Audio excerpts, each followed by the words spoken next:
शिव हर हर।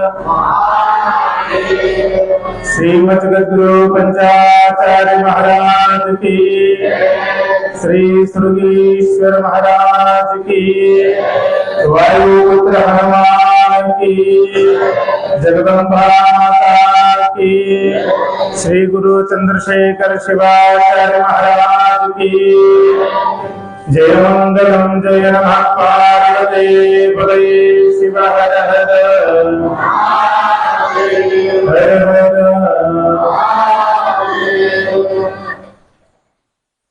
नूलपुर निवासाय चंद्रशेखर योगिने सुरगीश्वरेशाय नमो वेदस्वरूपिणे। त्रैलोक्य संपदाय समलेखन विधि सच्चिदानंद रूपाय शिवाय ब्रह्मणे नमः। प्रतस्मरणीय जगद्गुरु पंचाचार्ಯರನ್ನ ಬಸವಾದಿ ಪ್ರಮಥರನ್ನ ಈ ರಾಷ್ಟ್ರವನ್ನು ಬೆಳೆಯುವಂತ ಎಲ್ಲ ಸಂತಮಾತರನ್ನ ಸ್ಮರಣೆ ಮಾಡಿ ಆರಾಧ್ಯ ದೈವವಾಗಿರುವಂತಹ ಗ್ರಾಮದ ಶ್ರೀ ಮಹಾರುದ್ರ ಮಾರುತಿಯನ್ನು ಹೃದಯ ಮಂದಿರದಲ್ಲಿ ಧ್ಯಾನಿಸಿ ಪವಿತ್ರವಾಗಿರುವಂತಹ ಶ್ರೀ ಗುರು ಸುರಗೀಶ್ವರ ಶ್ರೀ ಗುರು ಚಂದ್ರಶೇಖರ ಶಿವಾಚಾರ್ಯ ತತ್ವ ಶಕ್ತಿಗೆ ಭಕ್ತಿಯ ಪ್ರಣಾಮಗಳನ್ನು ಸಮರ್ಪಿಸಿ ಜಗನ್ಮಾತೆ ಜಗದೀಶ್ವರಿಯನ್ನ ಹೃದಯ ಮಂದಿರದಲ್ಲಿ ಧ್ಯಾನಿಸಿ ಪುರಾಣ ಬರೆದಿರುವಂತಹ ಯೋಗಿಗಳು ಶುಭ ಯೋಗಿಗಳಾಗಿರುವಂತಹ ಪರಮಹಂಸ ಶ್ರೀ ಚಿದಾನಂದ ಅವಧೂತರನ್ನ ಭಕ್ತಿಯಿಂದ ಸ್ಮರಣೆ ಮಾಡಿ ನವರಾತ್ರಿಯೊಳಗ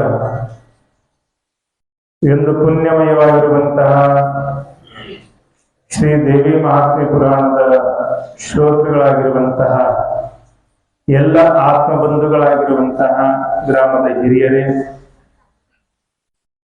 ತಾಯಂದರೇ, ಭಜನೆ ಸೇವೆ ಮಾಡುವಂತ ಎಲ್ಲ ಭಜನದ ಸದ್ಭಕ್ತರೇ, ನವರಾತ್ರಿಯ ಉಪಾಸನೆಗಾಗಿ ತಮ್ಮನ್ನು ತಾವು ತೊಡಕೊಂಡಿರುವಂತ ಎಲ್ಲ ಉಪಾಸಕರೇ, ಈ ಒಂದು ಪವಿತ್ರವಾದ ಕಾರ್ಯಕ್ರಮದೊಳಗ ಹಾರ್ಮೋನಿಯಂ ಸೇವೆ ಮಾಡ್ತಿರುವಂತಹ ಕಾಶಿನಾಥ್ ಅವರೇ, ತಬಲಾ ಸೇವೆ ಮಾಡ್ತಿರುವಂತಹ ವಿನಾಯಕ ಮಂಗೂರವರೇ, ಸೇರಿರುವಂತ ಎಲ್ಲ ತಾಯಿಯಂದರೆ, ಮುದ್ದು ಮಕ್ಕಳೇ, ತಮಗೆಲ್ಲರಿಗೂ ಶರಣು ಶರಣಾರ್ಥಿ. ನಿನ್ನೆ ದಿನ ನಾವು ಏನ್ ಮಾಡಿದ್ವಿ ಅನ್ನೋದನ್ನ ವಿಚಾರ ಮಾಡಬೇಕು. काल कुठं थांबलो होतं, काय काय झाला कालचे विषय,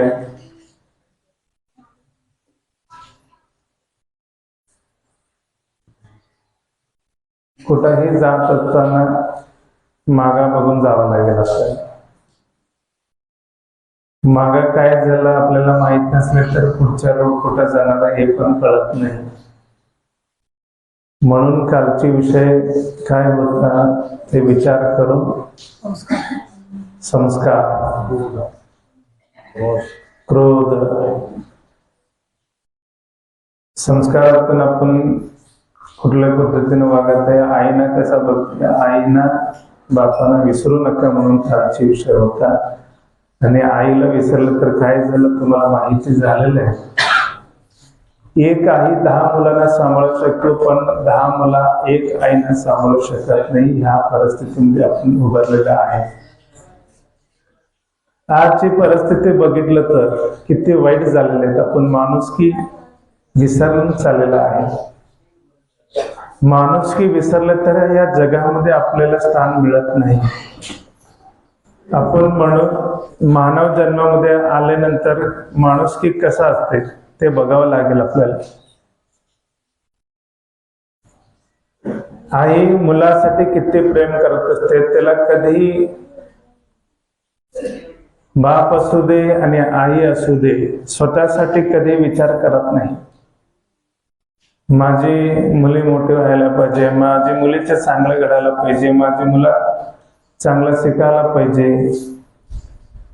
जरी आईचं प्रेम किती मोठं असते बघा, त्यांनी स्वतः जेवत नाही पण मुलांना वाटतं. काही घरामध्ये परिस्थिती अशी असते,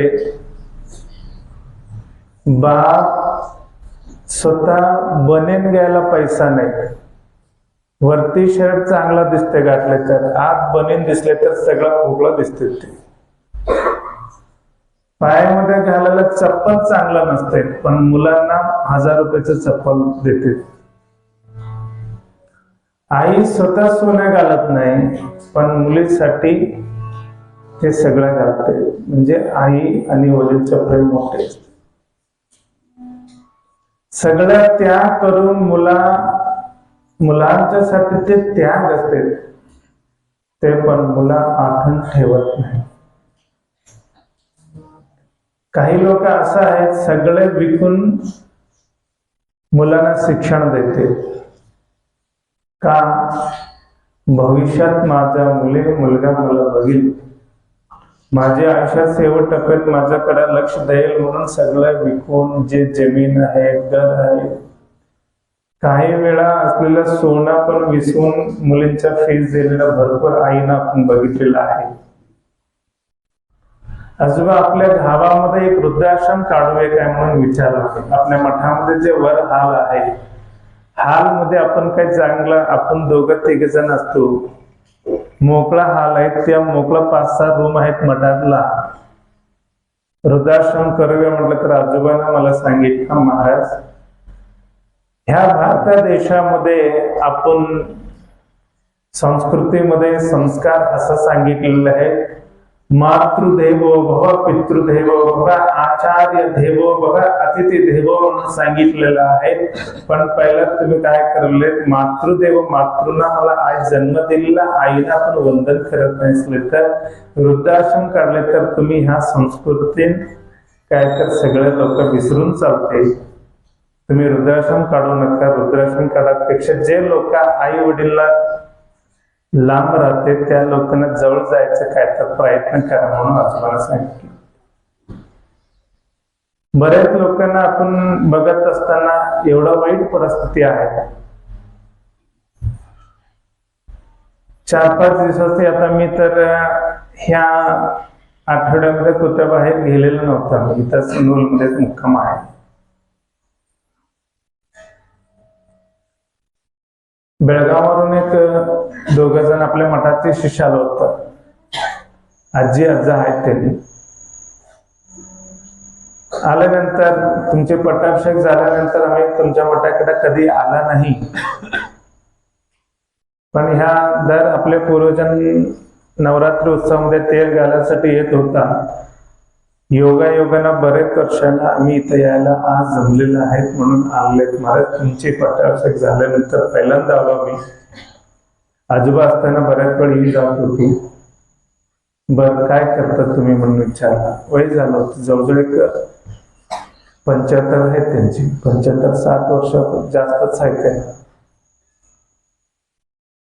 त्याने विचारल्यानंतर कसे आहेत तुम्ही? आम्ही बरं आहे. मग मुलगा मुली काय आहेत का तुम्ही? हो 14 जण मुलगा आहेत आम्हाला. सुर्गीश्वर कृपानं मी तहसीलदार होतो. आमची मॅडम शिक्षक होतं. सगळं चांगलं आहे. देवांना सुर्गीश्वरनं भरपूर आपल्याला आशीर्वाद केलेला आहे. असं ते 2-5 मिनिट नंतर गप्पा भरत बसल्यानंतर त्या आईच्या डोळ्याने मी विचारला. एक थेंब पाणी पडत का म्हणून विचारल्यानंतर त्याने सांगितलं, आम्ही आजोबा असताना घरातलं सगळेजण येत होतं. आता फक्त आम्ही 2 जण आले. आमची 4 मुली 4 सूनबाई आलेलं नाही. त्याने म्हणून आपल्याला थोडस दुःख झालं. असू दे म्हटलं. त्याने कुठं असते महाराज, इथून पुढे तुम्ही विचार करू नका. ते विचारले तर फार त्रास होते. का? एक मुलगा मुंबईमध्ये आहे, एक मुलगा पुण्याला आहे, एक मुलगा हैदराबादमध्ये आणि एक 4था मुलगा आहे ते चेन्नईमध्ये सगळे 14 सॉफ्टवेअर इंजिनियर आहे. हो, चांगलं झालं की म्हटलं. आणि काय पाहिजे तुम्हाला ह्याच जीवनामध्ये? मग 14 जणांना आता सॉफ्टवेअर म्हटलं तर 1.5 लाख रुपये पगार आहे. किती? 1.5 लाख रुपये पगार आहे. मग आणि काय पाहिजे म्हटलं? चांगलं झालं. मग तुम्ही का बेळगावमध्ये राहायला, त्यांची सोबत राहायला पाहिजे होतं विचार. त्यावेळी आजींचे उत्तर आला, महाराज आम्ही त्यांच्याकडे राहायला जात नाही, आम्ही बेळगावमध्येच राहायला आहे. काय झालं होतं? तिथं जायचं तुम्हाला जीव जमत नाही का? मुंबई बेंगळूर तर सेम आहेत सगळं, बेळगावमध्ये पण सिटीज मध्ये राहिलेलं आहे तुम्ही. नाही, आम्हाला तर वय झालं होता, नातूला बघायसाठी मुंबईला जात होता. सगळ्यांच्याकडून जाऊन आलेलं आहे, पण त्यांच्या आमचं पटत नाही म्हणून आम्ही सेपरेट राहिलं आहे.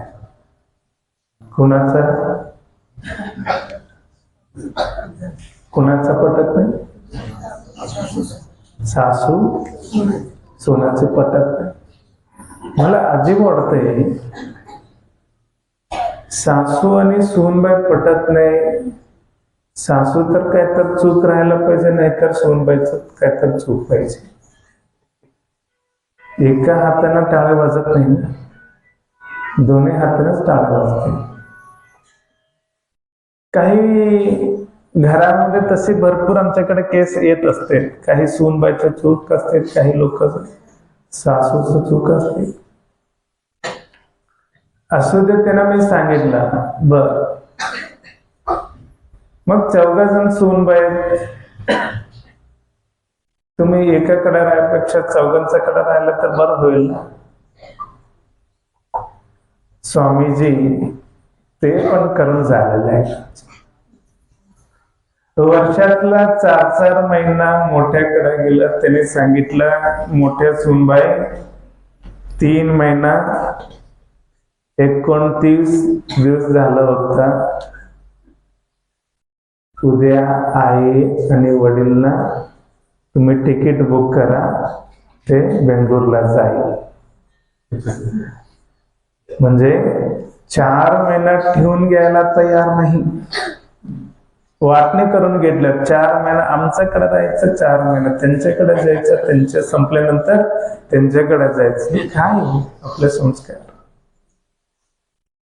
4 महिना असा फिरत फिरत 2 वर्ष काढलो आम्ही. शेवटी कंटाळ आलेत आम्हाला, आणि आता आम्ही बेळगाव मध्ये राहिलेलो आहे. मग बेळगाव मध्ये आपण घरामध्ये राहून आम्हाला पण कंटाळ. किती वेळा आम्ही टीव्ही बघायचं, किती उशिराने आपण टीव्ही बघायचा, कोणाच्या सोबत बोलायचं. 4ही मुलं फोन करत नाही, आपल्या सोबत बोलत नाही. सूनबाई तर फोन करत नाही. गेली वेळा मी ओरिसाला गेलो होतो, आमच्या सोबत एक आजी आला होता. आपल्या कायम कधी कधी तर नूरला पण येऊन सेवा करत असते आपल्या मठामध्ये. ते अनंतपूर जिल्ह्याचे आजी आहेत, म्हणजे आंध्रचे आजी आहेत. त्यांना मी आमच्या सोबत एवढं रडत होतात. ते 2 सूनबाई आहेत, त्यांना नातू आहेत 2 जण. त्यांच्याकडे ठेवून ते दुसऱ्या राहिले. ते आजी एवढा आमच्याकडे विनंती केले, माझ्या जे गव्हर्नमेंटची पगार आहेत, माझ्या जे बिल्डिंग आहेत, सगळे 2 सूनबाईचं नाव घेऊन करतो, पण फक्त माझ्या सोबत राहायला सांगा म्हणून सांगत होते. एवढं दडत. त्यांच्याकडून काही नको, त्यांनी काम करायचं पण जायचं नको, फक्त घरामध्ये राहिलं तर बरं, एवढं अपेक्षा करत होता. त्या आजी आज सांगितलं बेळगावून आलेलं, आता घरामध्ये राहून राहून आम्हाला कंटाळ आले. शेवटी मुलांना सगळ्यांना विचारलो, बाबा आम्हाला लई त्रास व्हायला तिथं राहायला, काय करू म्हटलं तर आम्हाला टाइमपास व्हायला पाहिजे. म्हटलं तर नागनूर रुद्राक्षी मठाचे एक वृद्धाश्रम आहे तिथं. काय? रुद्राश्रम, वृद्धांचे आश्रम. मग 14 जण आम्ही तुमच्या खर्चासाठी 20-20 हजार रुपये देतो, तुम्ही तिथं जाऊन राहा. आपल्या देशाचे संस्कार आहे काही. पण शेवटी त्यांनीच उत्तर दिलं मला, महाराज त्यांची काय चूक नाही, माझे मिस्टर तहसीलदार होता, मी शिक्षक होता, माझ्याकडे पैसा भरपूर आहे म्हणून त्यांना आम्ही हॉस्टेलमध्ये ठेवून शिकायला सांगितलं होता. मोठे मोठे हॉस्टेलमध्ये मोठे मोठे कॉलेजमध्ये ठेवलं होतं. आता त्यांच्याकडे पैसा जास्त वाढलाय म्हणून आम्हाला वृद्धाश्रममध्ये ठेवलेलं आहे. म्हणजे आपण मुलांना कुठल्या पद्धतीने संस्कार द्यायला पाहिजे. आपल्या भारत देशाचे संस्कार फार मोठे आहेत. आई वडील संस्कार किती मोठं दिलेलं आहे, योगदान आहे आपल्याला. आई वडीलला बघायला पाहिजे. कोण बघणार आहे तर आई वडीलना बघायला तयार नाही. पण आई वडील केलेलं जे शेती पाहिजे, घर पाहिजे, मग कुठं जायचं?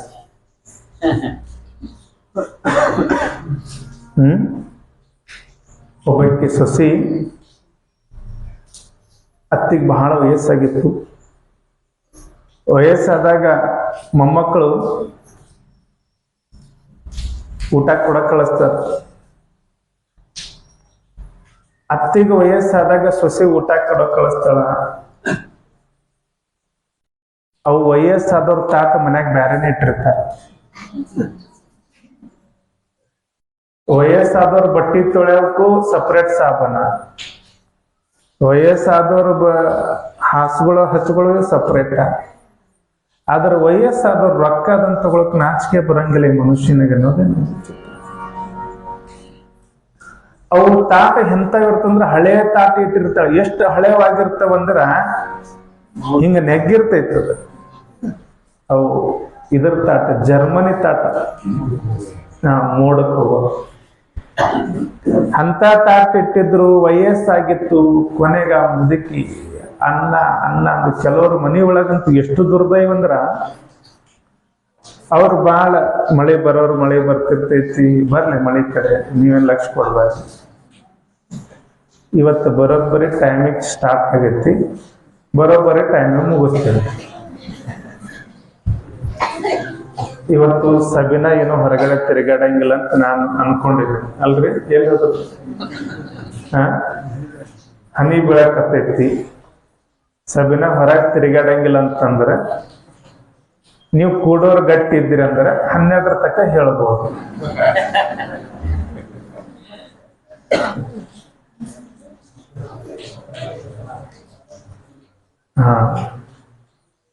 ಅವಸರ ಇಲ್ಲಿ ಕುಂತವ್ರಿಗೆ ಯಾರಿಗೂ ಇರೋದಿಲ್ಲ. ನನಗೂ ಅವಸರ ಇಲ್ಲ, ನಿಮ್ಗೂ ಅವಸರ ಇಲ್ಲ. ಆ ಹೆಣ್ಮಗಳು ಏನು ಮಾಡಿದಳ ಅಂತ ಕೇಳಿದ್ರ, ವಯಸ್ಸಾಗಿರುವಂತಹ ಆ ಅಜ್ಜಿ ತಾಟ ಬೇರೆ ಇಟ್ಟಿದ್ಲಲ್ಲ, ಆ ತಾಟನ್ನ ಬೇರೆ ಇಟ್ಟಿರ್ತಾರ.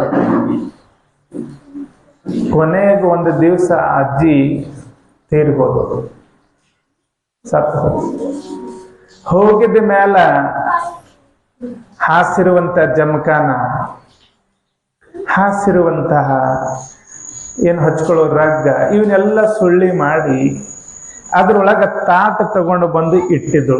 ಇನ್ನೇನು ಒಗದ್ ಬಿಡೋದು, ಒಗಿಬೇಕಂತ ತಿಳ್ಕೊಂಡು ತಾಟ ಎಲ್ಲ ಇಟ್ಟಿದ್ರು. ಅಜ್ಜಿಗೇನು ಈ ಹುಡುಗ ಹೋಗಿ ಊಟ ಕೊಡ್ತಿದ್ನಲ್ಲ ದಿನ ಅದೇ ತಾಟದಾಗ, ಆ ಹುಡುಗ ತಾಟ್ ನೋಡ್ದ. ಆ ಹುಡುಗ ಏನ್ ಮಾಡತ್ತಂದ್ರ ಆ ತಾಟನ್ನ ತಗೊಂಡು ಬಂದು ತೊಳ್ಯಾಕತ್ತ ಮೇಲೆ ಏಕೆಂದ್ರೆ ಏತಮ್ಮ ಆ ತಾಟ ಒಗಿಯೋದು ನಿಮ್ಮ ಅಜ್ಜಿ ಸತ್ತಾಳ, ಅದಕ್ಕೆ ಬರೋದಿಲ್ಲ. ಅಮ್ಮ ನೀ ತಪ್ಪು ತಿಳ್ಕೊಂಡಿದ್ದಿ, ಈ ತಾಟ್ ಕೆಲ್ಸಕ್ಕೆ ಬರ್ತೈತೆ ಅಂದವ. ಯಾಕ? ನಿನಗ ವಯಸ್ಸಾದ್ಮೇಲೆ ನನ್ನ ಮಗ ಊಟ ಕೊಡ್ಬೇಕಾದ್ರೆ ತಾಟ ಬೇಕಲ್ಲ.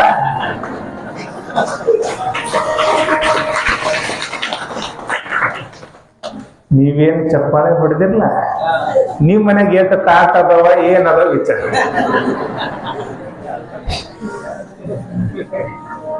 म्हणजे सांगायचे उद्देश असा आहे की आपण कुठल्या जगामध्ये चाललो, आयुष्यात कसल्या पद्धतीने वागायला पाहिजे, आपण कुठल्या पद्धतीने वागायला. ಇಲ್ಲಿ ಎಲ್ಲಿ ಜಗಳ ಬರ್ತದ ಅಂತ ಕೇಳಿದ್ರ, ಬಂದಿರುವಂತ ಸೊಸೆ ಇವಳು ನಮ್ಮ ಅತ್ತೆ ಎಲ್ಲ, ಇವಳು ನಮ್ಮ ತಾಯಿ ಅಂತ ಅನ್ಕೊಂಡ್ರ. ಬಂದಿರುವಂತ ಸೊಸೆ ಈಕಿ ಸೊಸೆ ಅಲ್ಲ, ನನ್ನ ಮಗಳು ಅಂತ ಅತ್ತೆ ಅನ್ಕೊಂಡ್ರ ಆ ಮನೆ ಏನಾಗತ್ತಂದ್ರ ದೇವಾಲಯ ಆಗ್ತದೆ. ಈ ಎಲ್ಲಾ ಕಡೆ ಮೊದಲ सालावली ಅಂತ ತೆಗಿತಾರೆ, गुंड जोडता का म्हणून विचारतात ना. आमच्या काय चूक नसते. काही लोकांचं काय, महाराज तुम्ही सांगितलं नंतर आम्ही सगळं लग्न जोरदार केलून दिलं होतं. काय हो, त्यांच्या घरातलं सूनबाई लई सासू लई त्रास करला आमच्या मुलींना, आम्ही ड्रायव्हर्स घ्यायचं म्हणून विचार करायला.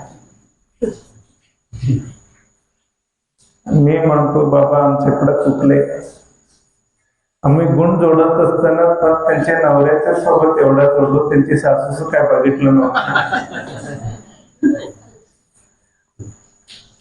ಮನುಷ್ಯ ಹೇಗಾಗ್ಯಾರ ಅಂತಂದ್ರ ವಿಕಾಸವಾಗಿರುವಂತ ಮನಸ್ಸನ್ನ ಕಮ್ಮಿ ಮಾಡ, ವಿಶಾಲವಾಗಿರುವಂತ ಹೃದಯ ಇಲ್ಲ. ಈಗಿರುವಂತ ಹೆಣ್ಮಕ್ಳು ಬಹುತೇಕ ಇದನ್ನ ತೆಕ್ಕೊಂಡ್ಕೊಂತಂದ್ರೆ ಲೇಟ್ ಆಗಬಹುದು, ಆದ್ರೂ ಹೇಳಲೇಬೇಕು. ಈಗಿನ ಕಾಲದಾಗ ದೊಡ್ಡ ಸಮಸ್ಯೆ ಯಾವುದೈತೆ ಗೊತ್ತಲ್ಲ, आताची परिस्थिती मोठ्या समस्या म्हणजे लग्न करायचं. लग्न ಅನ್ನೋದು ಏನಾಗೈತಲ್ಲ, ಇದು ಜಗತ್ತಾಗ ಬಂದಿರೋ ಒಂದು ದೊಡ್ಡ ಸಮಸ್ಯೆ ಆಗ್ಬಿಟ್ಟೈತಿ. ನಾ ಬಹಳ ಸಲ ಹೇಳ್ತಿರ್ತೀನಿ,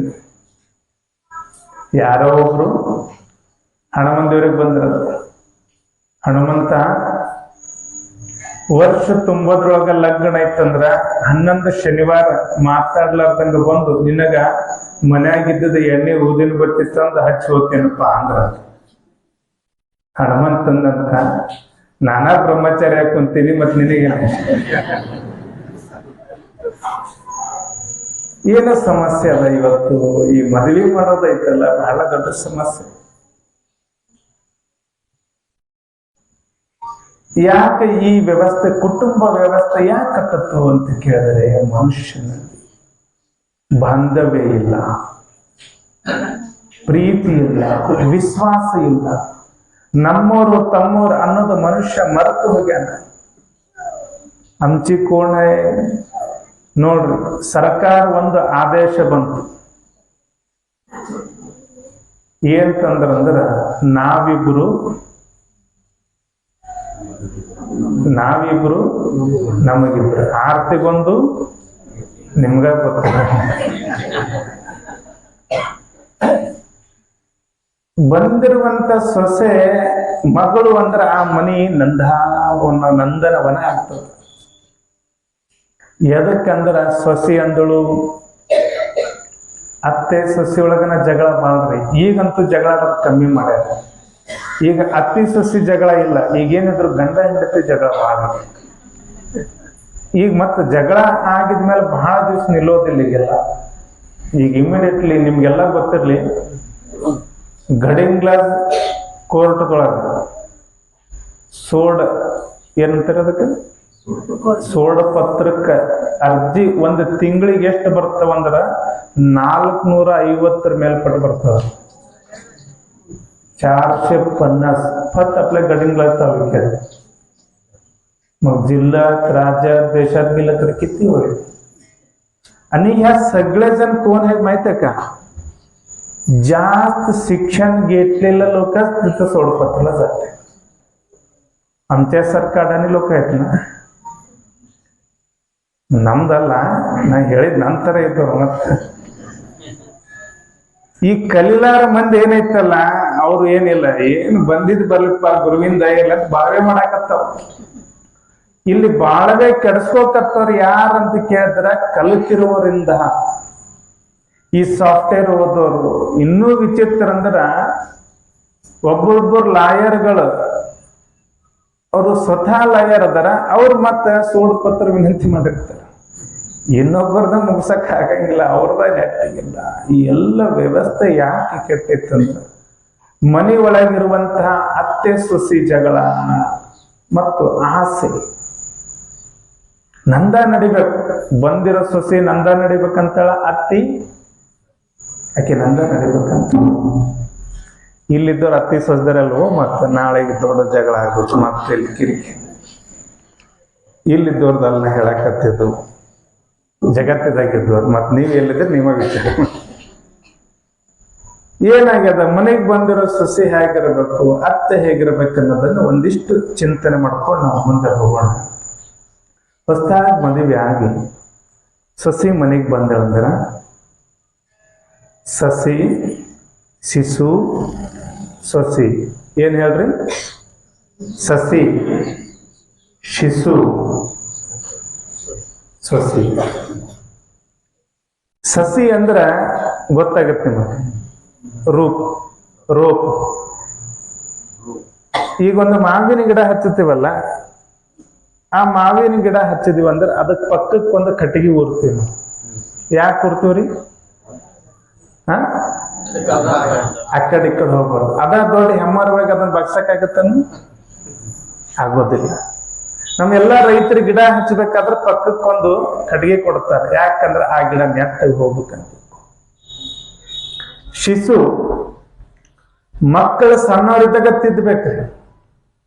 ಮಕ್ಕಳನ್ನ ಸಣ್ಣವರಿದ್ದಾಗ ತಿದ್ದು, ನಮಗ ಸಣ್ಣ ಅವದನ್ರಿ, ಇನ್ನ ಸ್ವಲ್ಪ ದೊಡ್ಡವ ಆಗ್ಲಿ ಅಂತ ಬಿಟ್ರ ಆಮೇಲೆ ಮೊದಲ ಸಲ ಕುಡುದಂದ್ರ ತಮ್ಮ ಕುಡಿಬೇಡ ಅಂತ ಹೇಳ್ಬೇಕು. ನನ್ನ ಮಗ ಅಂತ ನನ್ನ ಮಗ ಯಾರು ಇಲ್ರಿ, ಕುಡಿದ್ರೆ ಒಟ್ಟ ಗೊತ್ತಾಗಂಗಿಲ್ರಿ ಮನ್ಯಾಗ, ಅಷ್ಟು ಚಲೋ ಇರ್ತೇನ್ರಿ ಅವ ಅಂದ್ರಿ. ಗಾಡಿ ಸ್ಪೀಡ್ ಹೊಡಿಬೇಡಪ್ಪ ಅಂತ ಹೇಳ್ಬೇಕು. ಒಬ್ಬರೊಬ್ಬರು ತಾಯಿದಾರ ಹೇಳ್ತಿರ್ತಾರ, ನಮ್ ಮಗನ ಹಿಂದ್ ಗಾಡಿ ಹಿಂದ್ ಕುಂತರ ಇಲ್ಲಿಂದ ಅನ್ನಟಿಗೆ ಗಡಿ ಗ್ಲಾಸ್ಗೆ ಹೋಗಿರ್ತಾನ್ರಿ ಅಂತ. ಅಲ್ಲಿ ಹತ್ತಿರಕ್ಕೆ ಹಾಸ್ಪಿಟಲ್ ಐತೆ, ಅಲ್ಲಿಗೆ ಹೋಗ್ಬಿಡ್ತಾರ. ಅದ್ರೊಳಗೆ ಈ ರೋಡ್ ಏನಾಗೈತಲ್ಲ, ಈ ಸಂಕೇಶ್ವರದಿಂದ ಏನ್ ರೋಡ್ ಆಗೈತಿಲ್ಲ, ಸುಕ್ಕಕ್ಕಾಗಿಲ್ರಿ. 2 ತಿಂಗಳದಾಗ 88 ಜನ ಸತ್ತಾರ ಆ ರೋಡಿಗೆ. ಮತ್ ಸತ್ತವ್ರು ಯಾರು ವಯಸ್ಸಾದವ್ರಲ್ರಿ, ಎಲ್ಲ ಹುಡುಗರ. ಮಕ್ಕಳನ್ನ ಸಣ್ಣವರಿದ್ದಾಗ ತಿದ್ದಿದ್ಬೇಕು. ಇನ್ನ 3ನೇದೈತಿ ನೋಡಿ, ಸೊಸಿ. ಆಕಿ ಮನೆಗೆ ಬಂದಾಗ, ಯವ್ವ ನಮ್ಮ ಮನೆಗ್ ಹಿಂಗದ, ನಮ್ಮ ಮನ್ಯಾಗ ಹಿಂಗಿರ್ಬೇಕು, ನಮ್ಮ ಮನೆಯೊಳಗ ಸಂಸ್ಕಾರ ಹಿಂಗೈತಿ, ದಿನ ಗುಡಿಗೆ ಹೋಗ್ಬೇಕು, ದಿನ ಎದ್ದ ಕೂಡಲೇ ಗುಡಿಗೆ ಹೋಗ್ಬೇಕು, ಮಠಕ್ಕೆ ಹೋಗ್ಬೇಕು, ಎದ್ದ ಕೂಡಲೇ ಒಂದಿಷ್ಟು ದೇವ್ರ ಪೂಜಾ ಮಾಡ್ಬೇಕು, ಎದ್ದ ಕೂಡಲೇ ಒಂದಿಷ್ಟು ಅತ್ತಿ ಮಾವಾಗ ನಮಸ್ಕಾರ ಮಾಡ್ಬೇಕು. ನಾ ಮಾಡೀನಿವ, ನೀವು ಮಾಡಿದಿಲ್ಲ ಅಂದ್ರೆ ಹೇಳ್ಬೇಕು ರೀ, ನಾ ಮಾಡೀನಿವ, ಅದಕ್ಕ ನನ್ ಬಾಳ್ವೆ ಶುದ್ಧ ಆಗೈತಿ, ನೀನು ಹಂಗ ಮಾಡ್ಬೇಕು ಅನ್ನಬೇಕು. ಇವ್ರು ಮೊದ್ಲು ಬಂದಾಗ ಹೆಂಗ್ ಮಾಡ್ತಂದ್ರೆ, ನನ್ನ ಸೊಸಿ ಅಂತ ಸೊಸಿ ಊರಾಗ ಯಾರು ಇಲ್ಲ, ಬಹಳ ಚಲೋ ನನ್ನ ಸೊಸಿ ಇಟ್ಟ ಅಂದ್ರಿ, ಆಕೆ ನಿಮ್ ನೆತ್ತಿ ಮೇಲೆ ಅರೆ ಕೊಡ್ತ. ಆಮೇಲೆ ಚಾಲು ಆಗತ್ ನೋಡ್ರಿ, ಏನು ಆಮೇಲೆ ಕಟ್ಟಿ ಕೊಡೋದು, ದಿನ ಜಗಳ ಶುರು. ನೀ ಹೆಚ್ಚ ನಾ ಹೆಚ್ಚ.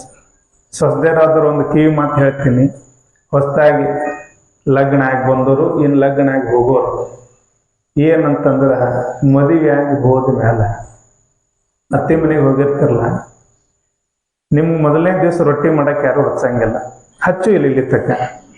ಹೋಳಿಗೆ ಮಾಡಕ್ಕೂ ಹಚ್ಚಂಗಿಲ್ಲ. ಆ ಮನೆ ನೆಲೆ ನಿಮಗೆ ಸಿಗೋತಕ್ಕ ನೀವು ಬಹಳ ಹುಷಾರಿರ್ತೀರಿ. ಇದೆಲ್ಲ ನಮ್ಮ ಪಂಚರಿಗೆ ಬಹಳ ಅನುಭವ ಇರ್ತೈತಿ. ನಾ ಬಹಳ ಮುಂದೆ ನೋಡೀನಿ. ಈ ಮದುವೆ ಆಗ್ಬೇಕಂತಂದಾಗ, ಮದುವೆ ಆಗಕ್ಕಿಂತ ಮೊದಲು ಊರಾಗ ದಾರಿ ತೆಗಿತಾಳ, ಎಮ್ಮಿ ಕಸ ಎಲ್ಲ ಮಾಡ್ತಿರ್ತಾಳ. ಅವ್ರವ್ ಏನ್ ಹೇಳ್ತಾಳ ಗೊತ್ತನ್ನ, ನಮ್ಮ ಮಗಳು ಒಂದು ದಿನ ಹೊಲಕ್ ಹೋಗೇ ಇಲ್ರಿ, ಒಂದು ದಿನ ಹೊಲದ ಮಾರಿ ಎಂತದೈತಿ ನೋಡೇ ಇಲ್ರಿ. ಆದ್ರ ಹುಡುಗಗ್ ಹೊಲ ಎಷ್ಟೈತ್ರಿ ಅಂತ ಕೇಳ್ತಾರ. ಹುಡುಗರು ಹೊಲ ಬೇಕು, ನೌಕರಿ ಬೇಕು, ಆದ್ರೆ ಅವ್ರ ಮಗಳು ಮಾತ್ರ ಹೊಲ ಕೆಲ್ಸಕ್ಕೆ ಹೋಗೋದಿಲ್ಲ. ಹಿಂಗಾಗಿ ಮದುವೆ ಆಗಲಾಗ್ಯಾವ ಹೆಣ್ಣು ಹುಡುಗರು. ಅದ್ರೊಳಗೆ ಇವ್ ನಮ್ಮ ಸೇತ್ಕಾರಿ ಹುಡುಗರು ಅದಾವಲ್ಲ, ಬಹಳ ದೊಡ್ಡ ಕಷ್ಟ. ಸೇತ್ಕಾರಿ ಹುಡುಗರು ಮದುವಿನ ಆಗಲಾಗೈತೆ, ಹುಡುಕಾಡಬೇಕು, ಎಲ್ಲರೂ ಕಲ್ತವ್ರಬೇಕಂತ. ಮತ್ ನಾವ್ ವಿಚಾರ ಮಾಡ್ತೀವಿ ಎಲ್ಲರೂ ಕಲ್ತವ್ರು ಬೇಕೈತಂದ್ರ ಹೊಟ್ಟಿಗೆ ಅನ್ನ ಕೊಡೋ ಯಾರಪ್ಪ ಬೇಕಲ್ಲ. ಕಂಪನ್ಯಾಗ ಕೆಲಸ ಮಾಡವ ಅವ 10 ಮಂದಿ ಕೈ ಕೆಳಗ್ ಮಾಡ್ತಾನ. ಕಂಪನ್ಯಾಗ ಕೆಲಸ ಮಾಡವ 10 ಮಂದಿ ಕೈ ಕೆಳಗ್ ಮಾಡ್ತಾನ. ಆದ್ರ ಹೊಲದಾಗ ಏನ್ ದುಡಿತಾನಲ್ಲ ಅವ 20 ಮಂದಿ ಕೈ ಕೆಳಗ್ ಇಟ್ಕೊಂಡಿರ್ತಾನ. ಇದು ನಮ್ಮ ರೈತರ ತಾಕತ್ತು. ವಿಚಾರ ಮಾಡ್ಬೇಕು. ಹೊಸದಾಗಿ ಮದುವೆ ಆಗಿ ಹೋದ್ರಂದ್ರ ಅಲ್ಲಿ ಹೇಳ್ಬೇಕು, ಅತ್ತಿ ಚಾ ಮಾಡಕ್ ಕೊಡ್ತಾರ. ಮೊದಲನೇದು ಚಾ ಮಾಡುವ ಮುಂಜಾನೆ ಎದ್ದೊಂದು ಚಾ ಮಾಡಕ್ ಕೊಡ್ತಾರ.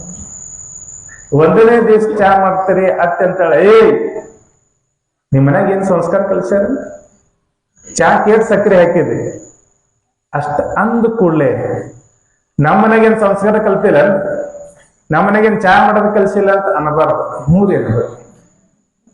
ಹ್ಞೂರೇನು ಮರ್ದಿವ್ಸ ಚಾಕ್ ಪತ್ತಿ ಕಮ್ಮಿಗಾಲಾಯ್ತು, ಸಕ್ಕರ್ कमी घातल्यानंतर त्या दिवशी म्हणते तुला काय कळते काय एवढा कमी घातलंस तर, काल तू जास्त झाला म्हणून आज कमी घातलं, तुला कळतेच नाही प्यायला म्हणून, असा विचार करायचा. उलट बोलायचं हो म्हणायचं. ಆಮೇಲೆ 3ನೇ ದಿವಸಕ್ಕೆ ಆಕೆ ಅನ್ನೋದು ಬಂದ್ ಮಾಡ್ತಾರೆ, ಹ್ಞೂ ಅನ್ಬೇಕು. ಇನ್ನ ಅತ್ತೆ ಅದಕ್ಕೆ ಹೆಂಗಿರ್ಬೇಕಂದ್ರ ಮಗಳು ನೋಡ್ಕೊಂಡು ಅಲ್ಲಿ ಭೇದ ಭಾವ ಬರಬಾರ್ದು. ಈಗ ತವರ ಮನೆಗೆ ಹೋಗೋದಿರ್ತೈತಿ, ದೀಪಾವಳಿಗೆ ಹೋಗೋದಿರ್ತೈತಿ. ಈಗೇನು ಹೋಗಂಗಿಲ್ಲ, ಬತ್ತಿ ಅವು ಇರ್ತಾವ. ಈ ರಕ್ಷಾ ಬಂಧನಕ ದೀಪಾವಳಿಗೆ ಹೋಗೋದಿರ್ತೈತಿ. ಹೋಗೋ ಟೈಮಿಗೆ ಊರಿಗೆ ಹೋಗ್ತೇನಂದ್ರೆ ಸಾಕು ನೋಡ, ಅತ್ತಿ ಮುಖ ಹಿಂಗಾಗ್ಬಿಡ್ತೈತಿ. ಕೆಲಸ ಮಾಡಕತ್ತೆ ಅಂದ್ರೆ ಸಸಿ ಮ್ಯಾಗ ಬಾಳ ಪ್ರೀತಿ. ಹೌದ ನೀನ್ ನಗಬೇಡಜ್ಜಿ, ನಿನ್ ಬಾಳ ನಗತಾಳ.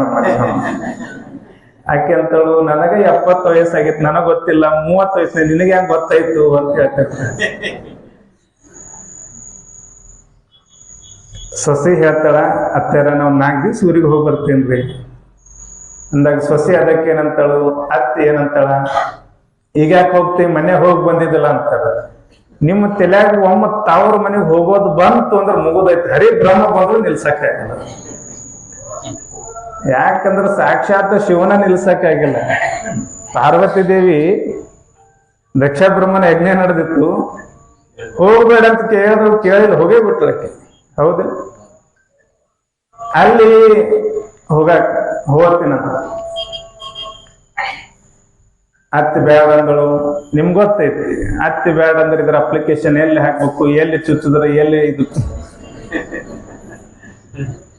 ರಾತ್ರಿ ಊಟಕ್ಕೆ ಹೊಂಟಿದ, ಊಟ ಕೊಟ್ಟು ರೀ ಅಂದ್ರ ಕೂಡ ಅಂದ, ಏನೈತಪ್ಪ ಇದು ಹಣೆ ಬಾರ, ನಾವೊಂದ್ 2 ದಿವಸ ಊರಿಗೆ ಹೋಗಿ ಬರ್ಬೇಕಂತ ಮಾಡಿದ್ವಿ.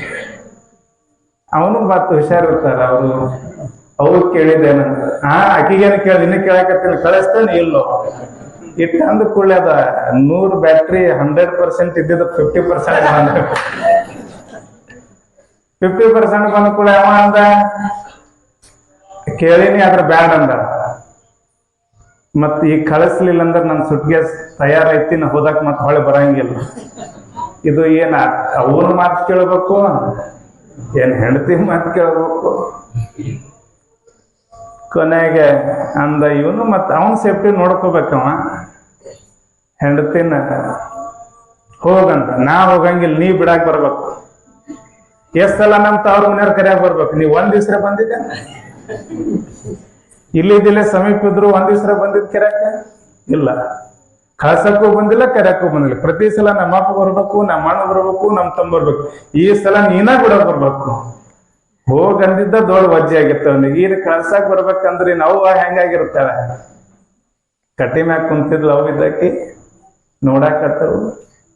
ಇವ ಅಂದ, ಆಕಿಗೆ ನೋಡಿದ್ರೆ ಬೇಡ ಬೇಡ ಕಿರಿಕಿರಿ ಅಂದ. ಬ್ಯಾಗ್ ತಯಾರಾಯಿತು. ಹೆಂಡತಿ ಮುಂದ ಬ್ಯಾಗ್ ಯಾರ ಕೈ ಕೊಟ್ಟಿರ್ತೀರವ,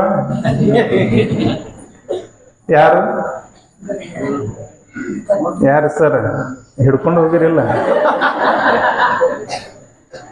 ಎಲ್ಲರೂ ಪರಿಸ್ಥಿತಿ ಹಂಗಾಯ್ತ್ರಿ, ಮದುವೆ ಬರ್ಬಾರ್ದು. ಬ್ಯಾಗ್ ಹಿಡ್ಕೊಂಡು ಹೊಂಟ. ಈಕಿ ಹೊರಗೆ ಸಿಟ್ಟು ಬಂದಿತ್ತಲ್ಲ ಅತ್ತಿಗೆ, ಮೊದ್ಲ ಮಾತು ಕೇಳಿದ್ದಿಲ್ಲ ಸೊಸೆ ಇದ್ದಕ್ಕಿ. ಹೋದ್ರ ಹೋಗಲ್ಲ ತಗೋ ಅಂತ गेलत जाऊ दे आम्हाला काय करायचं ಅಂದ್ರು ಹೋಗಿ ಕಟ್ಟಿ ಮ್ಯಾಗ ಕುಂತಳು ಬಾಜು ಮನ್ಯಾಕ ಹೇಳಕತ್ತ ನೋ ಹೆಂಗದ ಎಷ್ಟು ಸೊಕ್ಕಿನಾಕ ಹಾ ನಾ ಬ್ಯಾಡ ಅಂದ್ರೆ ಇದು ಐತಲ್ಲ ಗಂಡದ ನನ್ನ ಮಗ ಹೆಂಡತಿ ಮಾತ ಕೇಳ್ತಿದ್ವಿ ಹೆಂಡತಿ ಸರಿಗೆ ಹಿಡ್ಕೊಂಡು ಹೆಂಗ್ ಹೊಂಟೈತೆ ಹೆಂಡತಿ ಸರಿಗೆ ಇಟ್ಕೊಂಡು ಹೆಂಗ್ ಹೊಂಟೈತು ಹೆಂಡತಿ ಅಂದ್ರೆ ಸಾಕು ಅಂದ್ರೆ ಅಲ್ಲೇ ಕುಂತ ಬಿಡ್ತೈತಿ ಒಂದಿತ್ತು ಏನಿಲ್ಲ ಇಲ್ಲ ಹೆಂಡತಿ ಮಾತು ಕೇಳ್ತೈತಿ ನೋಡ್ ಹೆಂಡತಿ ಮುಂದೆ ಹೆಂಗ್ ಹೊಂಟಳು ಹಿಂದೆ ಹೊಂಟೈತಿ ಜೋಗೆ ಹೊಂಟಾಗ ಯಾರಿಗೇನಾಗತ್ತವ ಮಗನಿಗೆ ಆಕೆ ಹೋಗಿದ್ದ ತಡ ಗಾಡಿ ದಾಡ್ತು ಹಲೋ ಅಂದ್ಬಿಟ್ರು ಯಾರಿಗೆ ಮಗಳಿಗೆ ನಿಮ್ಮ ವೈನಿ ತಾವ್ರಿಗೆ ಹೋಗ್ಯಾಳ ತವರ ಮನೆಗೆ ಹೋಗ್ಯಾಳ ನೀ ಬೆಕ್ಕದ್ ಮಾಡಿವ ಸಂಜೆ ತಕ ಇನ್ನು 10 ಮನೆಗೆ 2 ತಾಸು ಐತಿ ನೀ ಬರಬೇಕಂದ್ರ ಈಗ ಮಧ್ಯಾಹ್ನ ಹೋಗಿದ್ರು ಸೊಸೆ ಇದ್ದಕ್ಕಿ ಮಗಳ ಸಂಜೆ ವಸ್ತಿಗೆ ಮತ್ತೆ ಇಟ್ಟಬೇಕೈತಿ ಆಕೆಗೂ ಫೋನ್ ಬರೋದಕ್ಕಾಗತ್ತ ಆಕಿನ ಬ್ಯಾಗ್ ತಯಾರು ಮಾಡ್ಕೊಂಡು ಕುಂತಿದ್ರು ಬರಾಕತ್ತ ನೋಡಿದ್ರು ಮತ್ ಸಂಜೆ ಕೆಲಸ ಏನಾಯ್ತು ಮುಂಜಾನೆ ಮಾತಾಡಿ ಮುಗ್ದಿತ್ತ ಸಂಜೆಗೂ ಮತ್ತ ಕಟ್ಟೆ ಕುಂತಿದ್ರು ಯಾರು ಹೋಗ್ಯಾರ ನಿಮ್ಮಣ್ಣ ಕಳ್ಸಕ್ ಹೋಗ್ಯಾನ ನೀ ಬರ್ಬೇಕಾದ್ರೆ ನೀನ್ ಗಂಡನ ಕರ್ಕೊಂಡ ಬರ್ಬೇಕು ಯಾರಿಗೆ ಹೇಳಿದ್ರು ಮಗಳಿಗೆ ಅದು ಮೊದ್ಲ ಮತ್ ಕೋತಿಗೆ ಹೆಂಡ ಕೊಡದಂಗ ಆಕೆನು ಹಂಗ ಇಲ್ಲೇನಾಗಿತ್ತು ಅದ ಪರಿಸ್ಥಿತಿ ಅಲ್ಲ ಆಗಿತ್ತು ಆಕೆ ನಂದಳು ನಾವ ನೀ ಹೋಗೋಣ ನಮ್ಮಣ್ಣ ಮತ್ತಿಗೆ ನಮ್ಮ ವೈನಿ ಕಳ್ಸಕ್ ಹೋಗ್ಯಾನ ನೀನ ಬರಕ್ ಬಿಡ್ಬೇಕು ಅಂದ ಅವನು ಹ್ಞೂ ಅಂದ ಕಟ್ಟಿ ಕುಂತಿದ್ರು ಮುಂಜಾನೆ ಏನಾಗಿತ್ತು ಹೆಂಡತಿ ಮುಂದ ಗಂಡ ಹಿಂದಿಂದ ಸೊಸೆ ಮುಂದ ಮಗ ಹಿಂದಿಂದ ಸಂಜೆ ಕಡೆಗೆ ಬರಾಕತ್ತಿದ್ರು ಮಗಳು ಮುಂದ ಅರೆ ಎಷ್ಟು ಆನಂದ ಆಗತ್ತೆ ನಿಮ್ಗೆ ಹೇಳಕ್ರವ ಹಂಗ ಕರ್ಕೊಂಡು ಬಂದಿರಿ ನೀವೆಲ್ಲ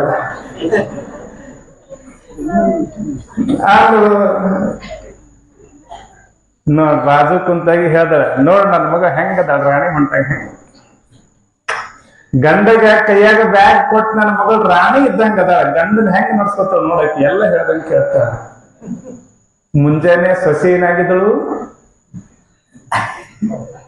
ಗಂಡನ ದುಡಿಸ್ಕೋಕಿ ಹೆಂಡತಿ ಮಾತು ಕೇಳ ಮತ್ತ ಹಳೆ ಹೆಂಗ ಈ ಮಗಳು ಸೊಸೆ ಅನ್ನೋ ಭಾವ ಯಾರ ಮನೆ ಒಳಗೆ ಹೋಗ್ತದಲ್ಲ ಆ ಮನೆ ಆನಂದಮಯವಾಗಿರ್ತದ ಅದು ನಂದನವಾನಾಗಿರ್ತದ ಇವತ್ತಿನ ಹೇಳೋ ಉದ್ದೇಶ ಏನಂದ್ರ ಒಬ್ರಿಗೊಬ್ರು ಭೇದ ಭಾವ ಒಬ್ರಿಗೊಬ್ರು ವಿಶ್ವಾಸ ಇಲ್ಲ ಮಗನ ಕಂಡ್ರೆ ತಂದೆಗಾಗಲ್ಲ ಅದಕ್ಕ ಸಂಸ್ಕಾರ ಮನೆಯಲ್ಲಿ ಹದ ಕೆಡಕತ್ತದ ಮನೆಯೊಳಗಿನ ವಾತಾವರಣ ಏನಾಗಕತ್ತದ ಅನ್ನೋದನ್ನ ನಾವ್ ಹೇಳ್ಬೇಕು ಇದು ಎಲ್ಲ ಯಾಕೆ ಆಗ್ಲಕತ್ತದಂದ್ರ ನಂದು ಅನ್ನೋದು ಏನೈತಲ್ಲ ಏನ್ ಹೇಳುದು ಮಮಕಾರ ಆಮೇಲೆ ನನ್ನ ಮಗಳು ಹಿಂಗ ಇರ್ಬೇಕಿ ರಾಣಿ ಹಂಗ ಇರ್ಬೇಕೆನ್ನೋದು ಆಸೆ ಸೊಸೆ ಹೆಂಗಿರ್ಬೇಕು ಮನಿ ಕೆಲಸದಂಗಿದ್ದಾಗ ಇರ್ಬೇಕಿ ಮಗಳು ರಾಣಿ ಹಂಗಿರ್ಬೇಕೆನ್ನೋ ಆಸೆ ಈ ಆಸೆಗೆ ಬಿದ್ದು ಮನುಷ್ಯ ಏನಾಗ್ಯಾನ ಅಂತ ಕೇಳಿದ್ರೆ ಒದ್ದಾಡಕತ್ತಾನ ಮನುಷ್ಯ ಇದಕ್ಕೆ ಬಿದ್ದು ಒದ್ದಾಡಕತ್ತಾನ ಆಸೆ ಮಾಡಬೇಡ ಬಾಳ ನಿರಸೆಯ ನೋಡ ಆಸೆ ಮಾಡಬೇಡ ತಮ್ಮ ಆಸೆಯ ಮಾಡಬೇಡ ಬಾಳ ನಿರಸೆಯ ನೋಡ ದೇಶವ ತೊಡಬ್ಯಾಡ ಒಬ್ಬರ ದೂಷಿಸಿ ನುಡಿಬ್ಯಾಡ ಆಸೆ ಮಾಡಬ್ಯಾಡ ಆಸೆ ಮಾಡೋದು ಬೇಡ ಅವ್ರೇನ್ ಬಹಳ ಆಸೆ ಮಾಡೋದು ಬೇಡ ನನ್ನ ಮಗಳು ಹಿಂಗ ಇರ್ಲಿ ಹಂಗ ಇರ್ಲಂತ ಆಸೆ ಮಾಡೋದು ಬೇಡ ಇನ್ನೊಬ್ಬರನ್ನ ದೂಷಿಸಿ ನೋಡ್ಬೇಡ ಅವ್ರೇನ ಹಂಗ ಅದಾರ ತಿಳ್ಕೊಂಡು ಬಹಳ ಸೊಕ್ಕಿನಿಂದ ಮಾತಾಡ್ಬೇಡ ಯಾರ ಆಸೆ ಮಾಡ್ತಿರ್ಲ ಅವರು ನಿರಾಸೆಯ ನಿಜ ನೋಡ. ದ್ವೇಷವ ತೊಡೆದ ಇನ್ನೊಬ್ಬರ ಬಗ್ಗೆ ದ್ವೇಷ ಎದಕ್ಕೆ? ದ್ವೇಷದ ಸಲುವಾಗಿ ಮನುಷ್ಯ ಬಂದಿಲ್ಲ. ಪ್ರೀತಿಯಿಂದ ಬಾಳೋದು, ಆಸೆ ಮಾಡಬೇಡ, ಬಹಳ ನಿರಾಸೆ ನಿಜ ನೋಡ. ಪಾಸಿಲೆ ಬಡಿಬೇಡ, ಪಾಸಿಲೆ ಬಡಿಬೇಡ. ಈಗ ಒಬ್ಬರು ಅಂತಾರ ಬರ್ರಿ ಎಲ್ಲ ಕರ್ಕೊಂಡು ಕೂತಿರ್ಬೇಕು, ಅದನ್ನ ಪಾಸಿಲೆ ಬಡಿಬೇಡ, ಗುರು ಸೃಗೀಶ್ವರನ ಮರಿಬೇಡ ಅಂತ ಹೇಳ್ತಾರೆ. ಜಗತ್ತಿನೊಳಗೆ ಎಲ್ಲವೂ ಆಸೆ ಬಹಳ ದುಃಖ. ಅದಕ್ಕೆ ಇಲ್ಲಿ ಏನಾಗೈತೆ ಅಂತ ಕೇಳಿದ್ರೆ, ನಿನ್ನೆ ದಿನ ಕ್ರೋಧ, ಸಿಟ್ಟು ಮನುಷ್ಯನಿಗೆ ಏನೆಲ್ಲ ಮಾಡ್ತಾನೆ. ಸಿಟ್ಟಿನಿಂದ ಸರ್ವ ಸಂಪತ್ತನ್ನು ಕಳ್ಕೊಂಡಿದ್ದ ನಾವೆಲ್ಲ ಕೇಳಿದ್ದೀವಿ.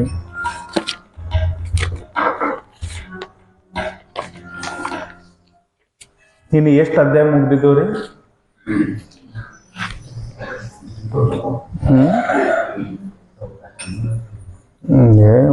ಇವೆಲ್ಲ ಬಾಡಿ ಪ್ರೆಸೆಂಟ್, ಮೈಂಡ್ ಅಬ್ಸೆಂಟ್ ಅದ. ದೊಡ್ಡ ಅವಘಡ ಆಯ್ತಿದೆ. आम्ही काय सांगतो, तुम्ही आठवण ठेवत नसले तर घ्या. नवरात्री झाल्यानंतर आम्हाला कशाला आठवण ठेवणार? कालचे विषय तुम्हाला आठवण नसले तर आजचे विषय उदय तुम्हाला आठवण राहणार नाही. म्हणून याचे पुराण आता संपून करूया, समाप्त करा.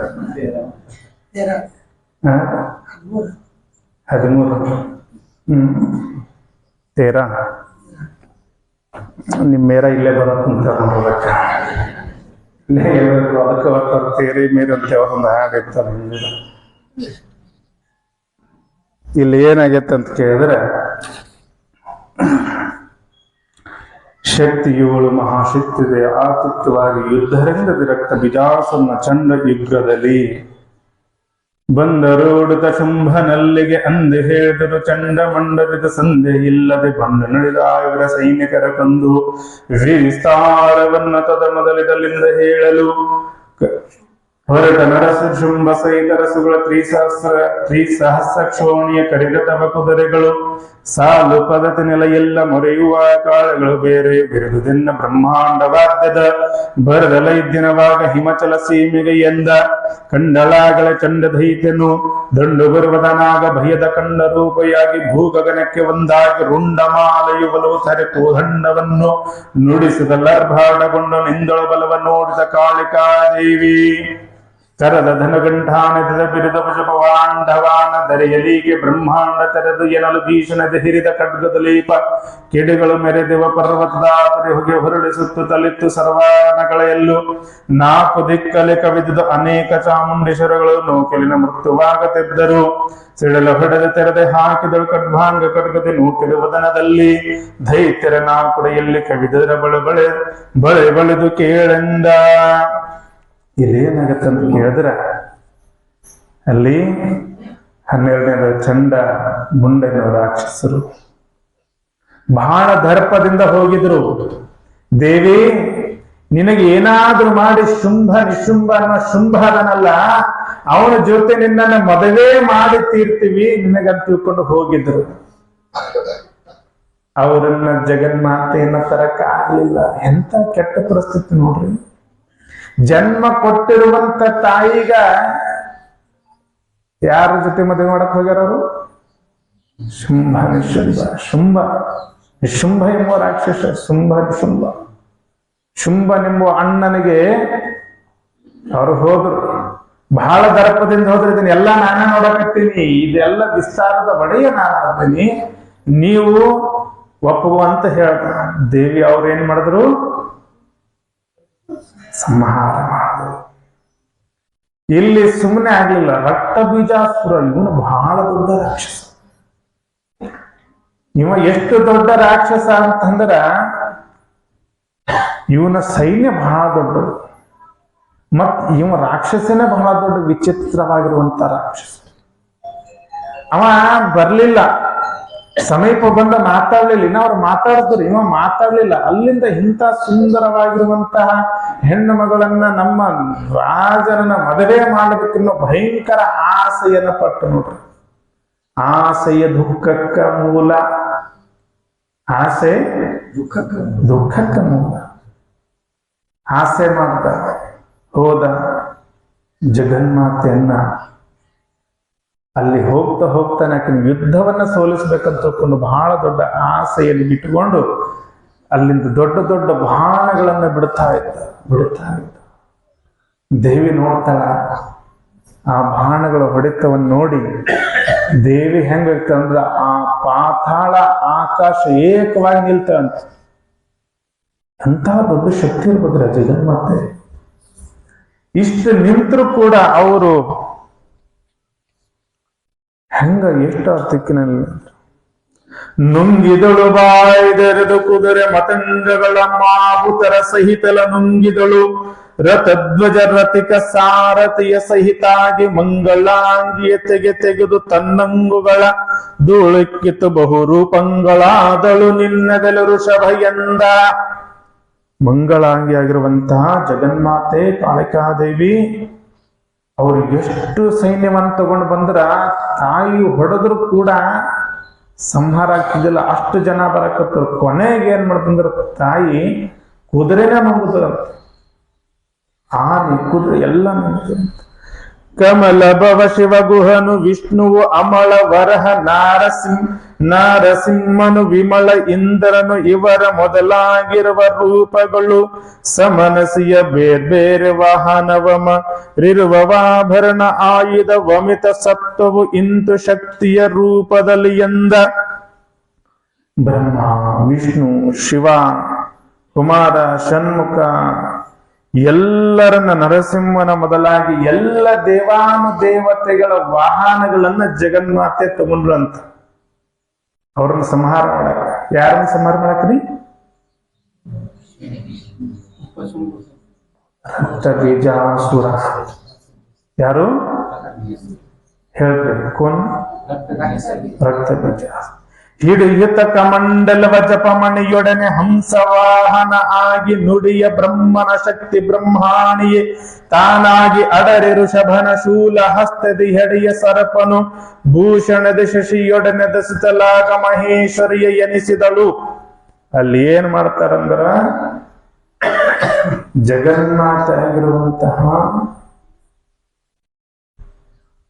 ಪಾರ್ವತಿ ದೇವಿ ಶಿವನ ತ್ರಿಶೂಲ, ಸರ್ಪ ಎಲ್ಲವನ್ನು ತಗೊಂಡು ವೀರ ಕೇಳವರ ಶಕ್ತಿ ಹಸ್ತ ಮಯೂರ ವಾಹನಾಗಿ ಕೌಮಾರ ಶಕ್ತಿ ಗುಹನ ರೂಪಿಣಿ ಎನಿಸುತ್ತಲೆ ಮತ್ತೆ ದಾರುಣದ ಶಕ್ತಿ ಚಕ್ರದ ದಾರಿಯಲ್ಲಿ ಮತ್ತೆ ಶಾರ್ಗವಗದೆಯ ಹಸ್ತದಲ್ಲಿರಿಸಿ ಮುಖವನ್ನು ವರಹಮುಖದೋಳು ಧರಿಸಿ ವರಹ ರೂಪಿಣಿ ವಾರಿ ಎನಿಸಿದಳು. ಕರುಳ ಮಾಲೆಯ ಸಿಂಹ ಮುಖ ಗದಕರದಲಿಸಿ ನರಸಿಂಹ ರೂಪಿಣಿ ಪರಮ ನರಸಿಂಹ ಎನಿಸಿ ಕರೆಸಿದಳು. ಹಸ್ತದಲ್ಲಿ ವರ್ಜವನ್ನು ಧರಿಸಿ ಹಸ್ತ ಎಡಿರಿ ಸಹಸ್ರಮಯದನೆ ವಿಸ್ತರಿಸಿ ಶಕ್ತನಾಗಿ ಎದರಿಸುತ್ತದೆ ಸಮಸ್ತ ಮಾತೃಗಣ ಅಕೆಯ ಕವಿದಳು ಎಂದ. ಇಲ್ಲಿ ಎಲ್ಲ ಆಯುಧಗಳನ್ನ ಜಗನ್ಮಾತೆ ತಗೊಂಡಳು. ತಗೊಂಡು ಏನಂದ್ರ ಚಂಡಿದನುಂಡ ಶರಿಸರನ ತಂಡುನದಾರ್ಭಟಗೊಂಡು ಕೂಗುವ ಕೂಗಿಗೆ ಬಿಚ್ಚಿದನು ಬ್ರಹ್ಮಾಂಡ ಕಂಡು ನೀನೆರಳಿತು ನಡುನಿನ ನುಡಿದನು ಚಂಡ ವಿಕ್ರಮ ತ್ರೈಲೋಕ್ಯರ ಸರಿಯನುತ. ಅಲ್ಲಿ ಜಗನ್ಮಾತೆ ಏನ್ ಮಾಡ್ದ ಅಂತ ಕೇಳಿದ್ರ ಒಂದ್ ರೂಪ ಅಲ್ಲ, ಸಪ್ತ ಮಾತಕೆಯರ ರೂಪವನ್ನು ತಾಳ್ತಾಳ. ಎಷ್ಟು? 7 ಜನ ಸಪ್ತ ಮಾತಕರಂತ ನಾವು ಪೂಜೆ ಮಾಡ್ತೀವಿ. ವರ ರೂಪಿಣಿ, ವರಶಕ್ತಿ, ಚಂಡಿ, ಚಾಮುಂಡಿ, ಕಾಳಿ, ಈ ಎಲ್ಲವನ್ನ ರೂಪ ತಾಳಿರುವಂತ ಜಗನ್ಮಾತೆ ಯಾರು ಪ್ರಾರ್ಥನಾ ಮಾಡಿದಾಗ ಈ ರೂಪ ಅಂತಂದ್ರ ನೋಡ್ರಿ, ಸಾಮಾನ್ಯ ಜನರಿಗೆ ಹೊಡಿಬೇಕಾದ್ರ ಕೈಲಿ ಹೊಡಿಬೇಕು, ಗಟ್ಟುಗಳವ್ರು ಬೇಕಂದ್ರ ಆಯುಧಗಳು ಬೇಕು, ಹೌದಿಲ್ಲ? ಹಂಗ ಇಲ್ಲಿ ರಕ್ತ ಬೀಜಾಸುರ ಅಂತಂದ್ರ ಅವ ಎಂತ ಶಕ್ತಿ ಇತ್ತಂದ್ರ ಅವ ಎಲ್ಲಿ ಬೀಳ್ತಾನಲ್ಲ, ಒಂದು ಹನಿ ರಕ್ತದೊಳಗ 1,000 ಜನ ಅವನಂಗ ರೂಪ ಆಗ್ತಿದ್ರು. ಏನ್ರಿ? 1 ಹನಿ ರಕ್ತದೊಳಗ ಅವನಂಗ 1000 ಜನ ಆಗ್ತಾರಂತ. ಕೊನೆಗೆ ಸಪ್ತ ಮಾತಕಿಯರ ರೂಪವನ್ನು ತಾಳಿ ಜಗನ್ಮಾತೆ ಏನ್ ಮಾಡ್ತಾಳ ಅಂದ್ರ ಅವರನ್ನ ಸಂಹಾರ ಮಾಡ್ತಾಳ. ಆದ್ರೂ ಮತ್ತೆ ಒಂದೊಂದು ಹನಿ ಬೀಳ್ತಿತ್ತು, ಮತ್ತ 1000 ಜನ. ಎಂತ ಶಕ್ತಿ ಇರ ಜಗನ್ಮಾತೆ. ಹೋರಾಡ್ತಾಳ. ನೀವೆಲ್ಲ ಭದ್ರಕಾಳಿ ಫೋಟೋ ನೋಡಿರಿ, ಹೆಂಗೈತ್ ಭದ್ರಕಾಳಿ? ನಾಲಿಗೆ ಹೊರಗೈತಿ. ನಾಲಿಗೆ ಹೊರಗೆ ಯಾಕೆ ತೆಗೆದಳಂದ್ರ ಆ ರಕ್ತದ ಹನಿ ಎಲ್ಲಿ ಬೀಳುತ್ತೆ ಅಲ್ಲಿ ತಗೊಂಡು ಒಳಗ್ ತೊಂದ್ರ ಎಂತ ಶಕ್ತಿ ಇರಬೇಕು. 1000 ಜನ ರಕ್ತ ಬೀಜಾಸುರನನ್ನ ತನ್ನ ಒಳಗೆ ತಗೊಂಡು ಆ ತಾಯಿ ಸಂಹಾರ ಮಾಡ್ತಂದ್ರ ಆ ಜಗನ್ಮಾತೆ ಕೃಪಾ ಹೆಂಗಿರ್ಬೇಕು. ಜೈ ಜಗನ್ಮಾತೆ ಮಹಾಕಾಳಿ ಮಾತಾಕಿ. ಎಲ್ಲರನ್ನ ತಗೊಂಡು ಒಳ ತಗೊಂಡು ಸಾವಿರಾರು ವರ್ಷಗಳ ಯುದ್ಧಗಳಾದವು. ಕೊನೆಗೆ ಜಗನ್ಮಾತೆ ಯಾಕಂತ ಕೇಳಿದ್ರ ಅವರು ಒಂದಕ್ಕ 1000 ಅಲ್ಲಿ ಆಸೆಯನ್ನದನ್ನು ಸುಟ್ಟು ಆ ರಕ್ತ ಬೀಜಾಸುರ ಅಂದ್ರ ಆಸೆ ಏನ್ರಿ ಆಸೆ. ಒಂದು ರಕ್ತದ ಹನಿಗೆ ಎಷ್ಟು ಜನ ಆಗ್ತಿದ್ರು ಅವರು? 1000 ಜನ. ಹಾಸುತ್ತಲಿ ನಾಲಿಗೆ ದೈತ್ಯರ ನಾಶ ಮಾಡುತ್ತ ವಜ್ರಗದೆ ಶೂಲಾತಿ ಸಕ್ರಿಯ ಚಕ್ರ ಖಡ್ವಾಂಗದ ಘಟಕದಲ್ಲಿ ಸೂಸುತಿಯ ರಕ್ತವೆನಿಸದ ದೋಷಗಳು ನಿರ್ದಿತಯ್ಯ ದುರ್ಷಿದಯಾದ ಕಾಳಿ ಪರಿ ರಕ್ತ ಬೀಜಾಸುರನು ಸವಿದರಾಗಲಿ ರಕ್ತ ಬೀಜಾಸುರ ಕವಿದ ಮಾತೃಕ ಗಣವ ಬಯ್ಯಲು ಸವಿದಾತಲೆ ರಕ್ತ ಅದು ರಕ್ತಾಭೀಜಕನತಿ ವಿಧಿ ಶೂಲವಿತಿ ದಳೆಯ ಕೇಳ ಸೌನಕನೆ ನರ್ತನದಿ ಮಾತೃಕೆ ನೇವೆಸವೆಂದು ನಿರ್ಜಲ ಹರಿಸಿದರಯ್ಯ ಎಂದ. ಅಲ್ಲಿ ಏನ್ ಮಾಡದಂದ್ರೆ ಒಂದು ರಕ್ತ ಬೀಜಾಸುರನ್ನ 1000 ಆಗ್ತದೆ. ಈಗೂ ರಕ್ತ ಬೀಜಾಸುರ ಅದ. ಅಜ್ಜಗಳ ಏನ್ರಿ ನಿಮ್ ತೆರಿ ಚಲೋ ಐತಿ. ಈಗೆಲ್ಲ ರಕ್ತ ಬೀಜಾಸುರ. ಈಗ ನೋಡ್ರಿ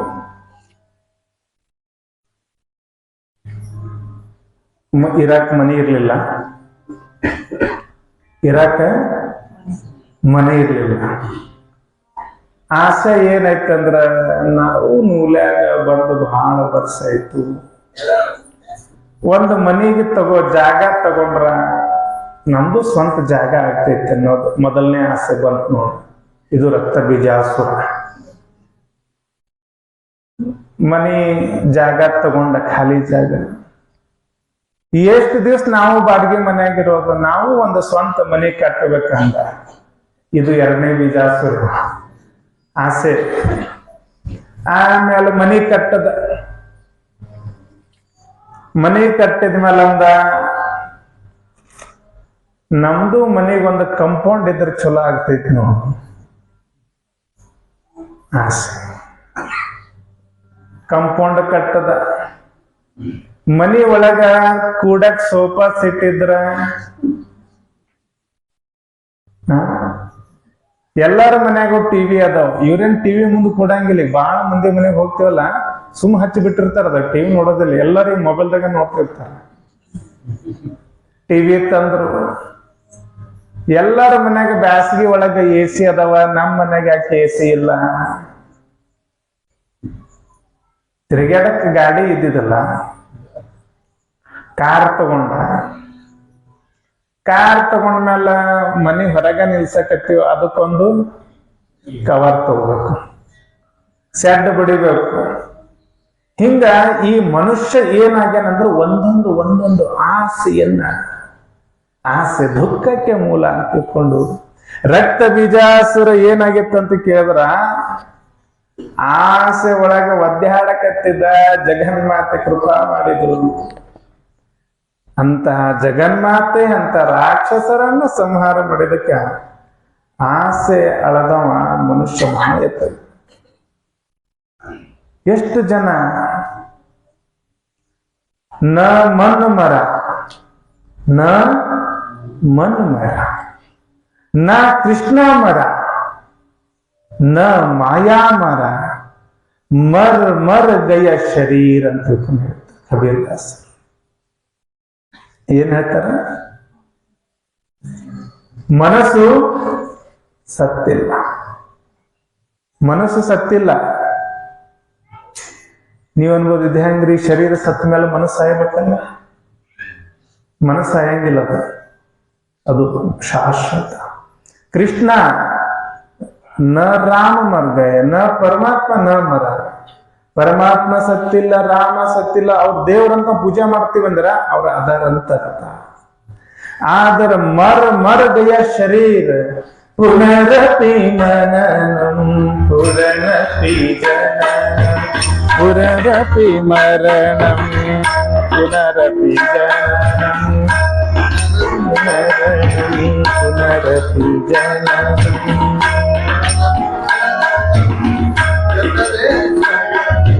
पुनरपि जननं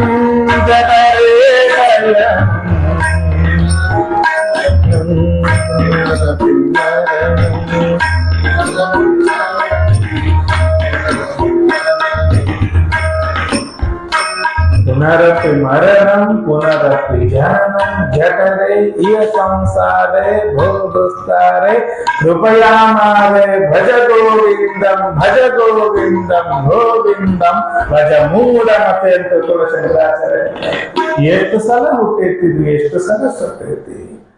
ಈ ಶರೀರ ಸಾಯ್ತದ, ಆದ್ರ ಒಳಗಿರುವಂತ ಮನಸ್ಸನ್ನು ಸಾಯುವುದಿಲ್ಲ.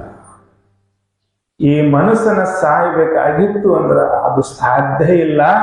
ಆದ್ರ ಆಸೆಯನ್ನ ಗೆಲ್ಲಬೇಕು ಅಂತ ಹೇಳ್ತಾರೆ.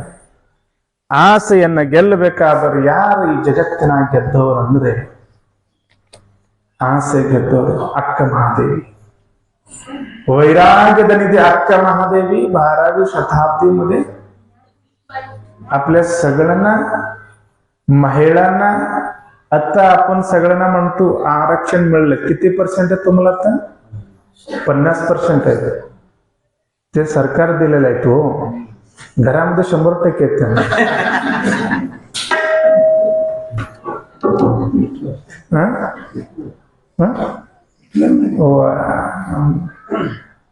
मी मठाला जायला पाहिजे, तुम्ही घराला जायला विचार करून म्हणत. आपले 50% आरक्षण आता ह्या सरकारनं दिलेलं आहे. पण 12वी शताब्दीमध्ये 50% नवा समान दिलेलं कुठले तर महिला असले तर आरक्षणासाठी आपल्या जगामध्ये ते अक्क महादेवी पहिला संरक्षण घेतलेलं आहे. समान संरक्षण, पुरुषांचं समान. ते अक्का महादेवी, अक्का व्हायच्या अगोदर महादेवी म्हणून त्यांची शिवमोगा जिल्ह्यात उडतडी गावामध्ये जन्म घेतला होता. लहान असताना त्यांची ह्या वीरशैवलिंगात असताना इष्टलिंगावरती अत्यंत प्रेम, दया, भक्ती करत असताना त्यांच्या गुरुंना सांगत होता, तू ह्या जगाला एक काहीतरी देऊन जावा. आपण जगाला खाली जायच नाही. कसल्यासारखा पहिला दिवशी सांगितलं होतं, घोडासारखा आला, घोडासारखा गेले तर व्हॅल्यू नाही. काय तर व्हॅल्यू पाहिजे असली तर काय तर करावं लागेल आपल्याला. अक्का महादेवी अत्यंत सुंदर स्त्री, अत्यंत सुंदर. पार्वतीच्या अत्यंत प्रतिस्वरूप म्हणलं तर काय हरकत नाही, एवढं सुंदर अक्का महादेवी. अक्का महादेवीच्या ते रूप बघून कौशिक महाराजांच्या मनात आशा निर्माण झाली. फेरी जात असताना त्या गावातला वरती थांबला होता अक्का महादेवी. ते महादेवीना बघून काय झाला कौशिक महाराजांना? मोह, आशा. ह्याच्या सोबत माझे लग्न झाले तर बरं होईल. माझी घरामध्ये ते निरोप आल्यानंतर आई वडीलना फार आनंद झाला, तेवढंच दुःख पण झाला. काय झालं? आनंद कशामुळे झाला असेल तर आम्ही गरीब कुटुंबात आहेत, पण माझी मुली राजाच्या अरमानाला जाणार आहेत. त्या राजाच्या ಅರಮನೆमध्ये ಏನಂತಾರೆ, ಅರಮನೆ ಒಳಗೆ ಹೋಗಿ ನನ್ನ ಮಗಳು ಇರ್ತಾಳ, ಮಹಾರಾಣಿ ಆಗ್ತಾಳ ನನ್ನ ಮಗಳು ಅಂತ ತಿಳ್ಕೊಂಡು ಒಂದ್ ಕಡೆ ಆನಂದ ಆಗ್ತಿತ್ತು. ಒಂದ್ ಕಡೆ ಜೈನರ ಪರಂಪರೆಯಲ್ಲಿರುವಂತ ಕೌಶಿಕ ಮಹಾರಾಜನನ್ನ ನಾವು ನಮ್ಮ ಮಗಳನ್ನ ಕೊಡೋದು ಹೇಗೆ? ನಾವು ಲಿಂಗವಂತ ಕುಟುಂಬರು, ಲಿಂಗ ಪೂಜೆ ಮಾಡುವಂತ ನಾವು ಕೊಡೋದು ಹೇಗೆ ಅಂದಾಗ ಅವಾಗ ಅಕ್ಕ ಮಹಾದೇವಿ ಮನೆಯೊಳಗಿರುವಂತ ವಾತಾವರಣ ನೋಡ್ತಾಳ. ಅಪ್ಪ ನೀವೇನು ತೊಂದರೆಗೊಳಗೋಗ್ಬಿಡ तुम्हें काही चिंता करू नका. मी ಕೌಶಿಕ್ ಮಹಾರಾಜನ ನೀ ಬೇಡ್ರಿ. ಆ ತಾಯಿ ಹೇಳಿದಳು, ಇವತ್ ನೋಡ್ರಿ, ಯಾವದಾದ್ರೂ ಒಬ್ಬ ಹುಡುಗ ಹುಡುಗಿಗೆ ಇಷ್ಟ ಆದ ನಂತರ 20 ವರ್ಷ ಸಾಕಿ ಕಷ್ಟದಿಂದ ಬೆಳೆಸಿರುವಂತ ತಂದೆ ತಾಯಿಯನ್ನ ಬಿಟ್ಟು ಮನೆಯವರೆಗೆ ಹೋಗ್ತಾರೆ. ಈ ಹುಡುಗ ಆದ್ರೂ ಅಷ್ಟೇ, ಅವರು ಕೂಡ ಬಿಟ್ಟು ಹೋಗ್ತಾರೆ. ಆದ್ರ ಅಕ್ಕ ಮಹಾದೇವಿ ಏನ್ ಹೇಳ್ತಾಳೆ ಅಂದ್ರೆ, ಕೌಶಿಕ್ ಮಹಾರಾಜನ 3 ಪ್ರಶ್ನೆ. ನಿನ್ನನ್ನ ನಾನು ಮದುವೆ ಆಗ್ತೀನಿ, ಅದ್ರ 3 ಕಂಡೀಷನ್. ಈಗೂ ಹುಡುಗಿಯರ 3 ಕಂಡೀಷನ್ ಹಾಕ್ತಾರೆ. ಆಕೆ ಏನ್ ಕಂಡೀಷನ್ ಹಾಕಿದ್ರೆ, ಕಂಡೀಷನ್ ನಂಬರ್ 1, ನಾನು ಲಿಂಗ ಪೂಜೆ ಮಾಡ್ಕೋಬೇಕಾದ್ರೆ, ನಾನು ಜಪ ತಪ ಮಾಡ್ಕೋಬೇಕಾದ್ರೆ ನನ್ನನ್ನ ಬಂದು ನೀನು ಮುಟ್ಟಬಾರದು. Do not disturb. ಬರೀ ಡಿಸ್ಟರ್ಬ್ ಅಲ್ಲ, ನನ್ನ ನೀನು ಮುಟ್ಟೋ ಹಾಗೆ ಇಲ್ಲ, ನನಗೆ ನೀನು ತೊಂದರೆ ಕೊಡಂಗಿಲ್ಲ. ಎರಡನೇದು ಏನಂದ್ರ, ನಾನು ಗುರುಲಿಂಗ ಜಂಗಮರ ನಿತ್ಯ ಪಾದ ಪೂಜೆ ಮಾಡ್ಕೊಂಡು ಪಾದೋದಕ ಪ್ರಸಾದ ತೋತೀನಿ, ಅವ್ರ ಪಾದ ತೊಳ್ಕೋತೀನಿ. ಅವರಿಗೆ ನಿತ್ಯ ದಾಸೋಹ ಮಾಡಿಸಕ್ಕೆ, ನಾನು ದಿನ ಊಟ ಮಾಡಿಸಕ್ಕೆ, ದಾಸೋಹ ಮಾಡಕ್ಕೆ ನೀನು ಅದಕ್ಕೆ ತೊಂದರೆಯನ್ನು ಕೊಡಬಾರದು. ಮೂರನೇದು ಏನಪ್ಪಾ ಅಂದ್ರೆ, ನಿತ್ಯ ಶಿವಶರಣರ ಪರಮಾತ್ಮನ ಸತ್ಸಂಗವನ್ನು ಮಾಡ್ತೀನಿ, ಅದನ್ನು ಬಂದು ನೀನು ನಿಲ್ಲಿಸಂಗಿಲ್ಲ ಅಂತ ಹೇಳಿದ್ರು. ಹೇಳ್ದಾಗ मनातला आशाभाव होता ना त्यांची. त्यावेळेला हू म्हटला, हू अंद ಮ್ಯಾಲ ಅಕ್ಕ ಮಹಾದೇವಿಗೆ ಮದುವೆ ಆದ. ಮದುವೆ ಆದ್ಮೇಲೆ ವರ್ಷ ಕಳೆದ, ಲಿಂಗ ಪೂಜೆ ಮಾಡಾಕಿ, ಜಂಗಮರನ್ ಕರಕಿ, ಹಿರಿಯರನ್ನ ಕರಕಿ, ಗುರುಗಳನ್ನ ಕರಕಿ, ಪಾದ ಪೂಜೆ ಮಾಡಾಕಿ. ಇವ ನೋಡಕತ್ತ, ಇವತ್ತು ಬಿಟ್ಟೋಳು, ನಾಳೆ ಬಿಟ್ಟೋಳು, ನಾಲ್ಕು ಬಿಟ್ಟೋಳು. ಇಂಥ ಸುರಸುಂದರವಾಗಿರುವಂತ ಅಕ್ಕ ಮಹಾದೇವಿಯನ್ನ ನೋಡಿ ಮದುವೆ ಆಗಿದ್ದ. ನೋಡ್ದ ಬಹಳ ಭಾವಕ್ಕಳಾಗಿ ಪಾದ ಪೂಜೆ ಮಾಡಕತ್ತಿದ್ರು. ವಯಸ್ಸಾದವರು ಎಲ್ಲ ಪಾದ ಪೂಜೆ ಕೂತ್ಕೊಂಡಿದ್ರು. ಶಿವಶರಣರು, ಹಿರಿಯರು, ಗುರುಗಳು ಎಲ್ಲಾ ಕೂತ್ಕೊಂಡಿದ್ರು. ಮೊದಲ ರಾಜ ಇದ್ನಲ್ಲ, ಸಿಟ್ಟು ಬಂತು. ನಾ ಇಷ್ಟು ಚಲೋ ಸುರಸುಂದರವಾಗಿರುವಂತಹ ರಾಜ, ಈಕೆ ಆ ಮುದುಕ ಬಂದಿರುವ ಎಲ್ಲಾ ಮುದುಕರು ಪಾದ ಕೈ ಮುಟ್ಟಿ ಪಾದ ತೆಗಿತಾಳ, ನಾನು ಒಂದು ಸಲ ಮುಟ್ಟೋಳಗಳಲ್ಲ ಅಂತ ಸಿಟ್ಟು ಬಂತು. ಸಿಟ್ಟು ಬಂದು ಏನು ಮಾಡದಂದ್ರೆ, ಎಲ್ಲ ವಯಸ್ಸಾದ ಬಂದಿರುವಂತ ಗುರುಗಳನ್ನ, ಶರಣರನ್ನ, ಶಿವಶರಣರನ್ನ ಹಾಕೊಡಿತಾನ. ಅದನ್ನ ಅಕ್ಕ ಮಹಾದೇವಿ ಗೊತ್ತ.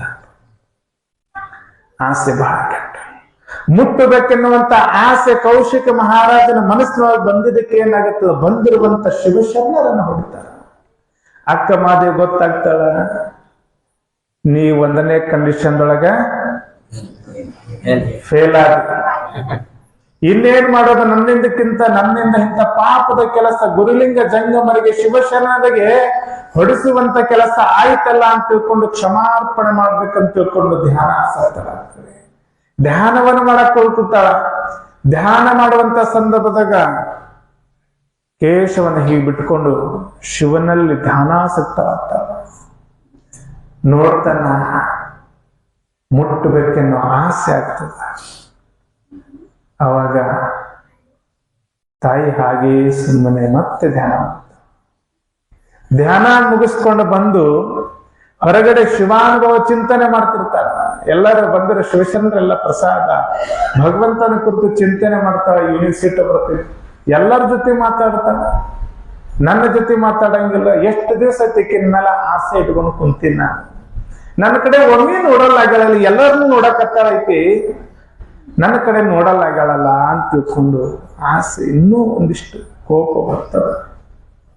ಮುಗಿದ ಮ್ಯಾಲ ಬಂದು ಆ ತಾಯಿ ಒಳಗಡೆ ಮತ್ತೆ ಪೂಜೆ ಮಾಡ್ಕೊತಾಳೆ. ಯಾಕಂದ್ರೆ ಪೂಜೆ ಈಗಿನ ಮಕ್ಕಳಿಗೆ ನೋಡ್ರಿ, ಪೂಜೆ ಮಾಡಂದ್ರೆ ಬೇಡ, ಲಿಂಗ ಕಟ್ಕೋರಂದ್ರೆ ಕಟ್ಕೊಂಗಿಲ್ಲ, ದೇವ್ರ ಗುಡಿಗೆ ಹೋಗಂದ್ರೆ ಹೋಗಂಗಿಲ್ಲ, ವಿಭೂತಿ ಹಚ್ಚರಂದ್ರೆ ಹಚ್ಚಂಗಿಲ್ಲ, ಕುಂಕುಮ ಹಚ್ಚರಂದ್ರೆ ಹಚ್ಚಂಗಿಲ್ಲ, ಬಳಿ ಹಾಕೊಂಡ್ರೆ ಹಾಕೊಂಗಿಲ್ಲ. ಏನ್ ದುರ್ದೈವರವ ನಮ್ಮದು. ಯಾರು ಈಗಿನ ಹೆಣ್ಮಕ್ಳಿಗೇನು ದಯವಿಟ್ಟು ಎಲ್ಲಾ ತಾಯಿದರೊಂದು ವಿನಂತಿ ಏನಂದ್ರೆ ನಿಮ್ ಮನ್ಯಾಗ ಹೆಣ್ಮಕ್ಳು ಇದ್ದು ಸಣ್ಣ ಇದ್ದು ಅಂದ್ರೆ ಸಣ್ಣ ಹೋದವ್ರಿಗೆ ಬಳಿ ಹಾಕೋದ್ ಬ್ಯಾಡ್ರಿ ಅಂತ ಬಿಡಬ್ಯಾಡ್ರಿ. ಕುಂಕುಮ ಹಚ್ಚೋದ್ ಕೆಲಸ ಇದು ಭಾರತ ಸಂಸ್ಕೃತಿ.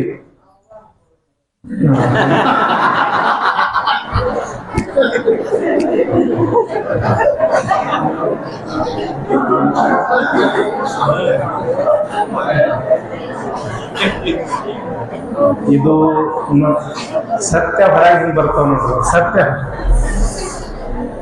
ಒಟ್ಟ ಎಲ್ಲರೂ ಕುಂಕುಮಕ್ಕೆ ಕುತ್ತು ತಂದು ಗುಟಕದ ಗುಮ್ಮತ್ತಿನಲ್ಲಿ ಗಂಟಲ ರೋಗಕ್ಕೆ ಬಲಿಯಾಗುವರಯ್ಯ. ಗುಟಕದ ಗುಮ್ಮತ್ತಿನಲ್ಲಿ ಗಂಟಲ ರೋಗಕ್ಕೆ ಬಲಿಯಾಗುವರಯ್ಯ. ಅಲ್ಕೋ ಹಾಲಿನ ಕುಡಿದವನಿಗೆ ಆಕಳ ಹಾಲಿನ ರುಚಿ ಹಿಡಿಸದ ನೋಡಯ್ಯ. ಯಪ್ಪ ಮಲಪ್ಪ ಇಲ್ಲಿ ಕೊಡು ಮರ ಅಲ್ಲೇ ನಾ ನೋಡಿ ಈ ಕಡೆ ಗೋಣ ಬೇನಲ್ಲಕತ್ತೈತಿ. ಅಲ್ಕೋ ಹಾಲಿನ ಸವಾಸ ಮಾಡಿದವನಿಗೆ ಆಕಳ ಹಾಲಿನ ರುಚಿ ಹಿಡಿಸದ ನೋಡಯ್ಯ. ದೊಡ್ಡದಿರೋದ ಇದೊಂದು. ಅದ್ರೊಳಗೆ ನೋಡ್ರಿ ಗಣಮಕ್ಕಳು ಅಲ್ಲಿ ತೋತಾರಲ್ಲ, ಅಲ್ಲಿ ನೀರ್ ಹಾಕೊಂಡು ಕುಡಿತಾರ. ಅಜ್ಜಾರ ನಿಮಗೇನು ಅನುಭವ ಐತೆ ಅಂತ ಕೇಳಬಾರ್ದು. ನಮಗೊಂದಿಟ್ಟು ಮಂದಿ ಬಂದಿರ್ತಾರ, ಅಂತವ್ರು ಬರ್ತಿರ್ತಾರ ನಮ್ಮಲ್ಲಿ. ಅದ್ರೊಳಗೆ ನಿಮ್ಮ ಮಠ ಇತ್ತಲ್ಲ, ನೂಲ ಮಠ ಮುಂಜಾನೆ ಚಾಲು ಆಗಿರ್ತೈತಿ. ಅದನ್ನ ಕುಡ್ದ ಬಂದಿರ್ತಾರ. ನಾ ಏನಂತೀನಿ, ಒಂದಿಬ್ರು ಅದಾರ, ನಾನು ಅವ್ರು ಬಂದಿರ್ತಾರ, ಮಹಾರಾಜ್ ಕಾಯಿ ಚಾಲು ಆಯ್ತು ಮುಂಚೆ. ನಾ ಏನಪ್ಪ, ನಾ ಹಿಂಗ ಎದ್ದು ಹೋಗ್ಬೇಕಂತ ನಿಂತಿರ್ತೇನೆ. ಆಮೇಲೆ ಬಗನು ಒಂದ್ಸಲ ಕಾಯ್ತು ಬಸಾಕಿ ಅಂತಾರ ಅವ್ರು ನನಗ. ಇಲ್ಲೋ ಮಾರಾಯ ಸ್ವಲ್ಪ ಕೆಲಸ ಐತೆ ಅಂತೀನಿ. ಅದನ್ನೇನ್ ಮಾಡ್ತೀರಿ, ನಮ್ ಕೆಲಸ ಹೇಳ್ರಿ ಮೊದಲು. ನಿಮ್ ಕೆಲಸ ಏನ್ ಮಟ್ಟಕ್ಕೆ ನಿಮ್ ಕೆಲಸ ಕೇಳಕ್ ಬಂದ್ವಿ, ನಮ್ ಕೆಲಸ ಹೇಳಕ್ ಬಂದ್ವಿ. ನಾ ಯಾಕಪ್ಪ ಅಂತೀನಿ, ಏನಿಲ್ರಿ ಒಂದ್ ಕೆಲಸ ಐತಿ, ನಾಳೆಗ್ ಬಾ ಅಂತೀನಿ. ನಾಳೆಗ್ ಬರಕ್ ಟೈಮ್ ಇಲ್ರಿ, ಇವತ್ತ ಹೇಳ್ರಿ ಅಂತಾರ. ನಾನು ನಾಳೆಗ್ ಯಾಕೆ ಬಂತೆ ಅಂದ್ರ, ನಾಳೆಗ್ ಗಾಡಿ ಖಾಲಿ ಇತ್ತಂದ್ರ ನಮ್ದು ಹೋಗ್ತೈತಿ. ಮೊದಲ ತುಂಬಿದ್ರ ನಮ್ದಿಲ್ಲ ಹೋಗ್ಬೇಕು ಒಳಗ. ಅಲ್ಲಿ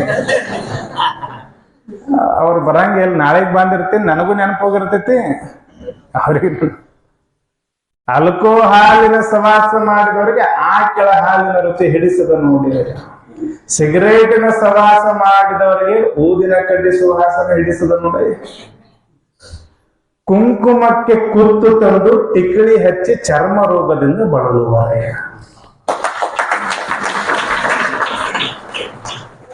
ನೀವೇನ್ ಚಪ್ಪಾಳೆ ಹೊಡೆದಿಲ್ಲ, ನೀವು ಟಿಕ್ಕಳಿ ಹಚ್ಬೋರಲ್ಲ.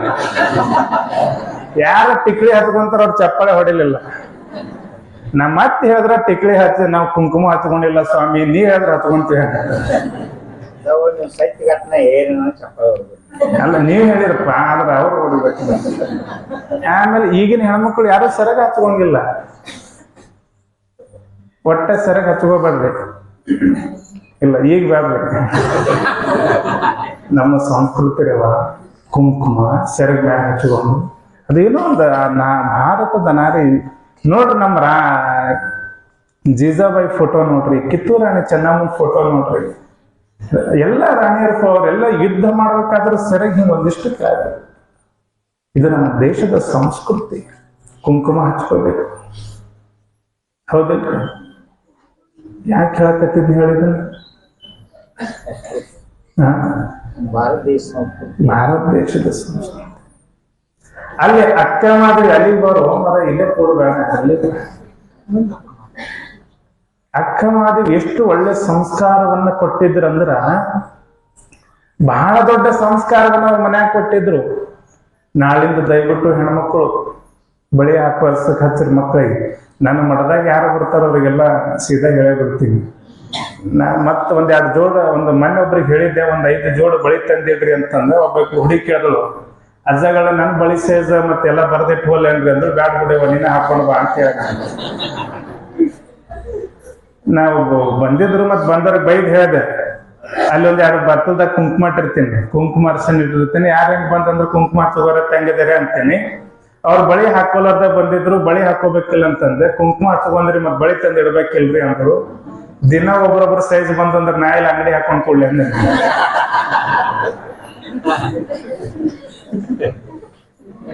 ಅಕ್ಕ ಮಹಾದೇವಿ ಇಷ್ಟು ಸಂಸ್ಕಾರವಂತಿದ್ದಳಲ್ಲ, ತನ್ನ ಗುರು ಕೊಟ್ಟಿರುವಂತ ಲಿಂಗ ಪೂಜೆ, ಜಪ ತಪ ವಿಭೂತಿಯನ್ನ ಧಾರಣ ಮಾಡ್ಕೊಂಡು ಶಿವಾಯ ಶಿವಾಯ ಮಂತ್ರ ಅನ್ಕೋತ ಕುಂತಿದಳು. ಇವನಿಗೆ ಹೊರಗಿಂದ ಬಂದಿದ್ದ ಮೊದಲ ತಾಪ ಇರುತ್ತೆ. ಯಾರಿಗೆ? ಕೌಶಿಕ ಮಹಾರಾಜಗೆ, ಅಕ್ಕ ಮಹಾದೇವಿ ಗಂಡನಾಗಿರುವಂತ ಕೌಶಿಕ ಮಹಾರಾಜ ತಲೆಗೆ ಇರುತ್ತು, ಮುಟ್ಟಬೇಕೆನ್ನುವ ಆಸೆ ಹೆಚ್ಚಾಗಿತ್ತು. ಹೋಗಿ ಹಿಂಗ ಮುಟ್ಟೇ ಬಿಟ್ಟ. ಪೂಜೆ ಎಲ್ಲ ಆ ತಾಯಿ ಒಂದು ಸಲ ಕಣ್ಣು ತೆಗೆದು ನೋಡಿದಳು. ವೈಭವ ಆನಂದಮಯವಾಗಿರುವಂತ ತಾಯಿ ಕೋಪಿಷ್ಟ ಆಗಲಿಲ್ಲ. ಹಿಂಗ ನೋಡಿದಳು ಬಟ್ಟೆನ ಬಿಚ್ಚಿಬಿಟ್ರು.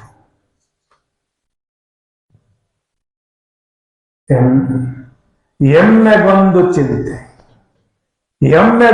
ಚಿಂತೆ, ಸಮಗಾರನಿಗೊಂದು ಚಿಂತೆ. ಎಮ್ಮೆಗೊಂದು ಚಿಂತೆ, ಸಮಗಾರನಿಗೊಂದು ಚಿಂತೆ, ಧರ್ಮಿಗೊಂದು ಚಿಂತೆ, ಕರ್ಮಿಗೊಂದು ಚಿಂತೆ. ಎನಗೆ ಚನ್ನ ಮಲ್ಲಿಕಾರ್ಜುನ ದೇವ ಒಲಿವನೋ ಇಲ್ಲವೋ ಎನ್ನುವ ಚಿಂತೆ, ನಿನಗೆ ಕಾಮದ ಚಿಂತೆ, ಬಿರುಸೆರಗೆ ಎಳಮರೋಳಿ ಅಂತ ತಿಳ್ಕೊಂಡು ಬಟ್ಟೆಯನ್ನು ಬಿಚ್ಚಿ ಹೊರಗೆ ಬಂದ ದಿಗಂಬರ. ಆಸೆ ಅಂದ್ರೆ ಹಿಂಗ ತೆಗಿಬೇಕು. ಮಹಾರಾಣಿಯಾಗಿರುವಂತ ಅಕ್ಕ ಮಹಾದೇವಿ ಆಸೆಯನ್ನು ತ್ಯಜಿಸಿ ಬಂದಿದ್ದಕ್ಕೆ ಇವತ್ತು ನಾವೇನಂತೀವಿ ಅಂದ್ರೆ ಬರೇ ಅಕ್ಕ ಮಹಾದೇವಿ ನಂಗಿಲ್ಲ, ವೈರಾಗ್ಯದ ನಿಧಿ ಅಕ್ಕ ಮಹಾದೇವಿ ಆಗಿದೆ. ಎಲ್ಲ ಇಲ್ಲಾರ್ದಕ್ಕ ವೈರಾಗ್ಯ ನಂಗಿಲ್ಲ, ಇಲ್ಲಾರ್ದಕ್ಕೆ ವೈರಾಗ್ಯ ಅಲ್ಲ, ಇದ್ದಿದ್ದನ್ನ ತ್ಯಾಗ ಮಾಡಿ ಆಸೆಯನ್ನು ಬಿಟ್ಟು ಬಂದವಲ್ಲ ಅದಕ್ಕೆ ವೈರಾಗ್ಯದ ಮಹಾದೇವಿ. ಕಲ್ಯಾಣದ ಶರಣಿ ಮಾತೆ ಅಕ್ಕ ಮಹಾದೇವಿ, ಕಲ್ಯಾಣದ ಶರಣಿ ಮಾತೆ ಅಕ್ಕ ಮಹಾದೇವಿ. ನಾಡಿಗೆ ಹಿರಿಯರ ಶರಣರ ಬಳಗದ ಹಿರಿಯರ ತಾಯಿ, ನಾಡಿಗೆ ಸಿರದೇವಿ. ಶರಣರ ಬಳಗದ ಹಿರಿಯರ ತಾಯಿ, ನಾಡಿಗೆ ಸಿರದೇವಿ. ಇದು ತಡಿಯಲು ಜನಸಿ ಉಡತಡಿಯಲ್ಲಿ ಜನಿಸಿ ಭಕ್ತರ ಭಾಗ್ಯದ ನಿಧಿಯಾಗಿ. ಕಲ್ಯಾಣದ ಶರಣಿ ಮಾತೆ ಅಕ್ಕ ಮಹಾದೇವಿ. ಜಗತ್ತಿನೊಳಗ ಕಲ್ಯಾಣದ ಶರಣಿ ಯಾಕೆ ಹೇಳಕತ್ತೀನಿ ಅಂತಂದ್ರ, ಆಸೆ ಎನ್ನುವುದನ್ನ ಅಳಿಬೇಕಾಗಿತ್ತಂದ್ರ ಆಸೆ ಬಿಡಬೇಕು ಮನುಷ್ಯನ. ಇಲ್ಲಿ ರಕ್ತ ಬೀಜಾಸ್ತ್ರ ಎದಕ್ಕೆ ಸತ್ತ ಅಂತ ಕೇಳಿದ್ರ, ಆ ಜಗನ್ಮಾತೆಯಿಂದ ಸಂಹಾರಕ್ಕೆ ಯಾಕಾದನಂದ್ರ ಆಸೆಯನ್ನ ಇಟ್ಟುಕೊಂಡಿದ್ದ, ಅದಕ್ಕೆ ಅವನ ಸಂಹಾರ ಆದ. ಆದಿಮಾಯಾ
Thank you.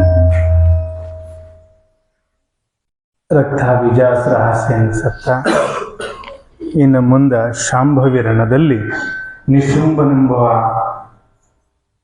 ಕತ್ತಿಯಿಂದ ಅವನ ತೆರೆಯನ್ನು ಸಂಹಾರ ಮಾಡ್ತಾಳೆ.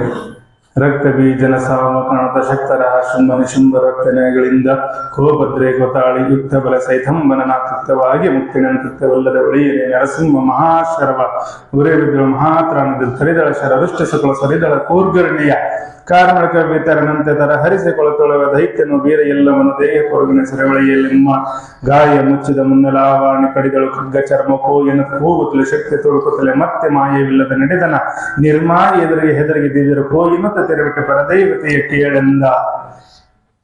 ಇಲ್ಲೇನಾಗುತ್ತಂತ ಕೇಳಿದ್ರೆ 14ನೇ ಅಧ್ಯಾಯದೊಳಗೆ ಯಾರು ಬರ್ತಾರೆ? ನಿಶುಂಭ. ನಿಶುಂಭ ಅಂದ್ರೆ ಶುಂಭನ ತಮ್ಮ. ಬಹಳ ಗರ್ಭದಿಂದ ಬರ್ತಾನ. ಯಾದಕ್ಕೆ ಬರ್ತಾನ ಅಂತ ಕೇಳಿದ್ರ ಅಣ್ಣನ ಮೇಲಿರುವಂತಹ ಮಮಕಾರಕ್ಕೆ ಬರ್ತಾನ. ಅಣ್ಣನ ಮೇಲಿರುವಂತಹ ಮಮಕಾರಕ್ಕೆ ಬರ್ತಾನ. ಅಲ್ಲಿ ರಕ್ತ ವಿಜಾಸುರ ಹೋದ. ಇಲ್ಲಿ ಮಮಕಾರಕ್ಕೆ ಏನು ಬಂದಂದ್ರ ನನ್ನ ಅಣ್ಣನನ್ನ ಏನಾದ್ರೂ ಮಾಡಿ ಮದುವೆ ಮಾಡೋದು ನನ್ನದು ಅನ್ನೋದು ಬಂತಲ್ಲ. ಇದು ಮಮಕಾರ. ಇದು ಅಲ್ಲೇನಾಯ್ತು? ಆಸೆ ಹೋಯ್ತು. ಇಲ್ಲಿ ಮಮಕಾರ ಬಂತು. ಮಮಕಾರ ಬಂತು. ನೀವೆಲ್ಲ ಸಂಕಲ್ಪ ಮಾಡ್ತಿರಲ್ಲ, ಮಮ ಕುಟುಂಬ ಮಮ ಭಕ್ತ ಇವೆಲ್ಲ ಸಂಕಲ್ಪದಾಗ ಹೇಳ್ತಿರ್ತಾರೆ. ನೀವು ಕೇಳಿಲ್ಲ, ಅವ್ರು ಹೇಳಿಲ್ಲ. ಶಿವಾಯ ನಮ. ಇಲ್ಲಿ ಮಮಕಾರ ಅಂದ್ರೆ ಆಸೆಗಿಂತಲೂ ಬಹಳ ಕೆಟ್ಟ್ರಿ. ಇಲ್ಲಿ ಏನಾಗತ್ತಂದ್ರ ಅವ್ರಂತಾರ ಏನಾದ್ರು ಮಾಡಿ ನಿನ್ಗೆ ಒಯ್ತೀನಿ. ಯಾಕಂತಂದ್ರ ನಮ್ಮ ಅಣ್ಣನ ಹೆಂಡತೀನಿ. ಮಮಕಾರಕ್ಕೊಳಗಾದ ಮನುಷ್ಯ ಮಮಕಾರಕ್ಕೊಳಗಾಗಿ ಆ ದೇವಿಯನ್ನ ಜೊತೆಗೆ ಯುದ್ಧ ಮಾಡಕ್ ಇದು ಮಾಡ್ತಾನ. ಕೋಪದಿಂದಲೇ ಶುಂಭ ಭಾರತಿ ಬಾಪರ ಎಂದಿನತ ಶರಗಳಾಚಾಪಗಂಧರಿಸ ಮಹಾಸಿಂಹನಾದಲ್ಲಿ ರೂಪದ ಬಂದಿತ್ತು ಶೌರ್ಯದಾತ ಹುರಿಯೇತು ಉಗ್ರ ದೀಪವನ್ನು ಅಡರಿದನ ಸಿಂಹಾಗಿ ದೇವಿ ತೊಡರಿದನು ಶರಭಾಗಿ ಕರಿಯಗೊಡನೆತಾಗಿದ ಭೂತವೇತಳಾಗಿ ಹುಲಿಯಾಗಿ ಹೊಡೆದನ ಸಿಡಲಾಗಿ ಕಾಡ್ದ ಗೊತ್ತೊಡನೆ ಆಗಿ ಕವಿದ ಮಾಯ ಕೊಂಡು ಶರದಲ್ಲಿ ಮುಳುಗಿ ವೃಷವೇಶ ಕೇಳೆಂದ. ವೃಷವೇಶ ಕೇಳೆಂದ. ಅಲ್ಲೆಲ್ಲಾ ತರದ ಇಲ್ಲಿ ಹುಲಿಯಾಗಿ ಹೊಡ್ಯಾಕತ್ತಾಳ, ಅಲ್ಲಿ ಸಿಂಹವಾಗಿ ಹೊಡ್ಯಾಕತ್ತಾಳ. ಎದಕ್ಕೆ ಹೊಡ್ಯಾಕತ್ತಾಳ ಜಗನ್ಮಾತೆ ಅಂದ್ರ ಅವರಲ್ಲಿರುವಂತಹ ಗುಣಗಳನ್ನ, ಕೆಟ್ಟ ಗುಣಗಳನ್ನ. ಅಲ್ಲಿ ಇದು ಬಹಳ ಲೇಟ್ ಆಗ್ತೈತಿ ನಿಮ್ಗೆಲ್ಲ. ಹುಟ್ಟಿದ್ದು ಬಹುಕೋಪ ದೇವಿಗೆ ಹೆಟ್ಟಿದಳು ಶೂಲದಲ್ಲಿ ಸಂಧಿದ ನೆಟ್ಟಿದ ನಿಯತ ಗುದಲಾಂಗದ ನಾಟದ ಬೆನ್ನ ದುಷ್ಟನಾದ ಕಣ್ಮುಚ್ಚಿದ ಬಿಟ್ಟ ದೇಹದ ಧರಣಿಯಲ್ಲಿ ಬೊಂಬಿಟ್ಟಳೆ ಭಾರತಿ ಸಂತುಷ್ಟರಾದ ಸರ್ವಶೇಷ ಉಳಿದ ಬಲವ ಮಾ ಸಂಶೋಷದಲ್ಲಿ ಮಾತೃಗಿಣ ಬಲ. ಅಲ್ಲಿ ಹೇಳ್ತಾಳು, ಎಲ್ಲಾ ದೇವನ ದೇವತೆಗಳ ಸಂಹಾರ ಮಾಡಿನಪ್ಪ. ನಿಮ್ಮಣ್ಣಗ ಅವನ ಬಂದದ ನನ್ನ ಜೊತೆ ಯುದ್ಧ ಮಾಡಿದ್ರು ಕೂಡ ನನಗೆ ಗೆಲ್ಲದಕ್ಕ ಆಗೋದಿಲ್ಲ. ಇದರಿಂದ ದೂರ ಸರಿ ಅಂತ ಹೇಳು, ಇದನ್ನ ಬಿಡಕ್ ಹೇಳು ಅವನಿಗಂತ ಹೇಳಿದ್ರು ಕೂಡ ಇವ ರಾಕ್ಷಸ ನರ್ತನ ಆಡಿದ್ರೆ ಮಾತ್ರ ಸಂತೋಷದಾಗಿ ಕರಬುರಳತೆ ಧೂರ್ತನು ಭಯಂಕರನ ಶುಂಭಗೆ ಮರಣವನ್ನು ಪೂರ್ತಿಯಾಗಲು ದೇವಜ ಶಿವಗು ಮೂರ್ತಿ ನೋಡಿ ರಕ್ಷಸಂದ ಕೀರ್ತನೆದರುಚಿತ ನಂದಾತ್ಮ ಗುರುಬರನ. ಇಲ್ಲಿ ಜಗನ್ಮಾತೆ ಏನ್ ಮಾಡ್ತಾಳ ಅಂತಂದ್ರ ಅವರ ಅಣ್ಣನ ಮದುವೆ ಮಾಡಿಸ್ಬೇಕಂತ ಮೋಹದಿಂದ ಬಂದ. ಅನೇಕ ವರ್ಷಗಳು ಯುದ್ಧವನ್ನಾದ್ರೂ ಗೆಲ್ಲಕ್ಕಾಗಿ ಮನುಷ್ಯನಿಗೆ ಆಶೆ ಎಷ್ಟು ಕೆಟ್ಟೈತಿಲ್ಲ, ಮೋಹನೂ ಅಷ್ಟ ಕೆಟ್ಟೈತಿ. ಮೋಹವನ್ನು ಗೆಲ್ಲೋದಂದ್ರೆ ಅಷ್ಟಲ್ಲ, ಮೋಹ ಅಂದ್ರೆ ಇದೇನೈತಿಲ್ಲ ಮಮಕಾರ. ಮೋಹಕಾರ ಅಲ್ಲ, ಮಮಕಾರ. ಮಮಕಾರವನ್ನದಿಂದ ಮಮಕಾರ ಅನ್ನೋದೇನೈತಲ್ಲ ಬಹಳ ಕೆಟ್ಟ ಮನುಷ್ಯ. ನಾನು ನನ್ನ ಹೆಂಡತಿ ಇದು ಮಮಕಾರ, ನಾನು ನನ್ನ ಗಂಡ ಇದು ಮಮಕಾರ, ನಾನು ನನ್ನ ಅಣ್ಣ ಇದು ಮಮಕಾರ. ಈ ಜಗತ್ತಿನೊಳಗೆ ಎಷ್ಟು ಮಂದಿ ಇದರಿಂದ ಬೆನ್ನು ಹತ್ಯಾರ ಅಂತ ಕೇಳಿದ್ರೆ ಬಹಳಷ್ಟು ಜನ ಬೆನ್ನು ಹತ್ಯಾರ. ಈ ಮಮಕಾರವನ್ನು ಗೆಲ್ಲೋಬೇಕಾದ್ರೆ ಅಷ್ಟು ಈಸಿ ಅಲ್ಲ. ಮಮಕಾರ ಯಾವಾಗ ಬರ್ತದ ಅಂತ ಕೇಳಿದ್ರ ನಾನು ಅನ್ನೋದು ಯಾವಾಗ ಬರ್ತೈತಿಲ್ಲ ಅಲ್ಲಿ ಮಮಕಾರ ಬರ್ತೈತಿ. ಒಬ್ಬ ನನ್ನ ಚೋಳ ಅಂತ ಮಹಾರಾಜ, ಯಾರು ಕರಿಕಾಲ ಚೋಳ ಅಂತ ತಿಳ್ಕೊಂಡು ಮಹಾರಾಜರು. ಆ ಮಹಾರಾಜರು ಎಷ್ಟು ಭಕ್ತಿ ಇರ್ತದಂತ ಕೇಳಿದ್ರ ಬಹಳ ದೊಡ್ಡ ಭಕ್ತಿಯನ್ನು ಹೊಂದಿದ್ರು. ಆ ಊರೊಳಗ ಸೋಮೇಶ್ವರ ಲಿಂಗ ಅಲ್ಲಿ ಪ್ರತಿನಿತ್ಯ ಆ ಲಿಂಗಕ್ಕೆ ಊಟ ಮಾಡಿಸ್ತಿದ್ರಂತವ್ರು. ಏನು ಊಟ ಮಾಡಿಸ್ತಿದ್ರು, ಪ್ರತಿನಿತ್ಯ ಊಟ ಮಾಡಿಸ್ತಿದ್ರು. ನೀವು ನೈವೇದ್ಯ ತಗೊಂಡ್ ಬರ್ತಿರಲ್ಲ ದೇವರಿಗೆ, ತರ್ತಾರ ನೈವೇದ್ಯ. ಅಮಾವಾಸ್ಯೆ ದಿವಸ ಹೋಳಿಗೆ ತರ್ತಾರ ಇಷ್ಟಿಷ್ಟು ದೊಡ್ಡ ಇರ್ತಾವ.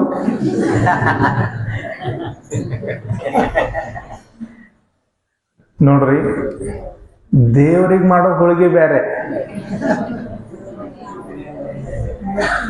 ನೀವು ಒಪ್ಕೊಂಡ ಮೇಲೆ ಮತ್ ನಾ ಹೆಂಗ್ ಹೇಳಕ್ಕಾಗತ್ರಿ? ದೇವ್ರಿಗೆ ಮಾಡೋ ಹೋಳಿಗೆ ಹೂರ್ಣ ಬಾಳ ಇಷ್ಟು, ಕಂಕಣ ಕಮ್ಮಿಟ್ಟು ಮಾಡ್ತೀರ? ಇಲ್ಲ, ಹೂರ್ಣ ಬಾಳ ತಗೊಂಡು ಕಂಕಣ ಕಮ್ಮಿ ತೊಗೊಂತೀರ. ಕಣಕ್ ಅಂತಿರಲ್ಲ ಅದಕ್ಕೆ, ಹಿಟ್ಟು ಕಣಕ್ಕ, ಅದನ್ನ ಜಾಸ್ತಿ ತೋತಿರ ಕಮ್ಮಿ ತೋತಿರು? ಅದ್ರೊಳಗ ನೋಡಿದ್ರ ಸುಮ್ಮ ಹೋಳಿಗೆ ಹೆಸರು ಅಟ್ಟ ಇರ್ತೈತಿ, ಚಪಾತಿ ಕಂಡಂಗ ಕಾಣ್ತಿರ್ತೈತಿ.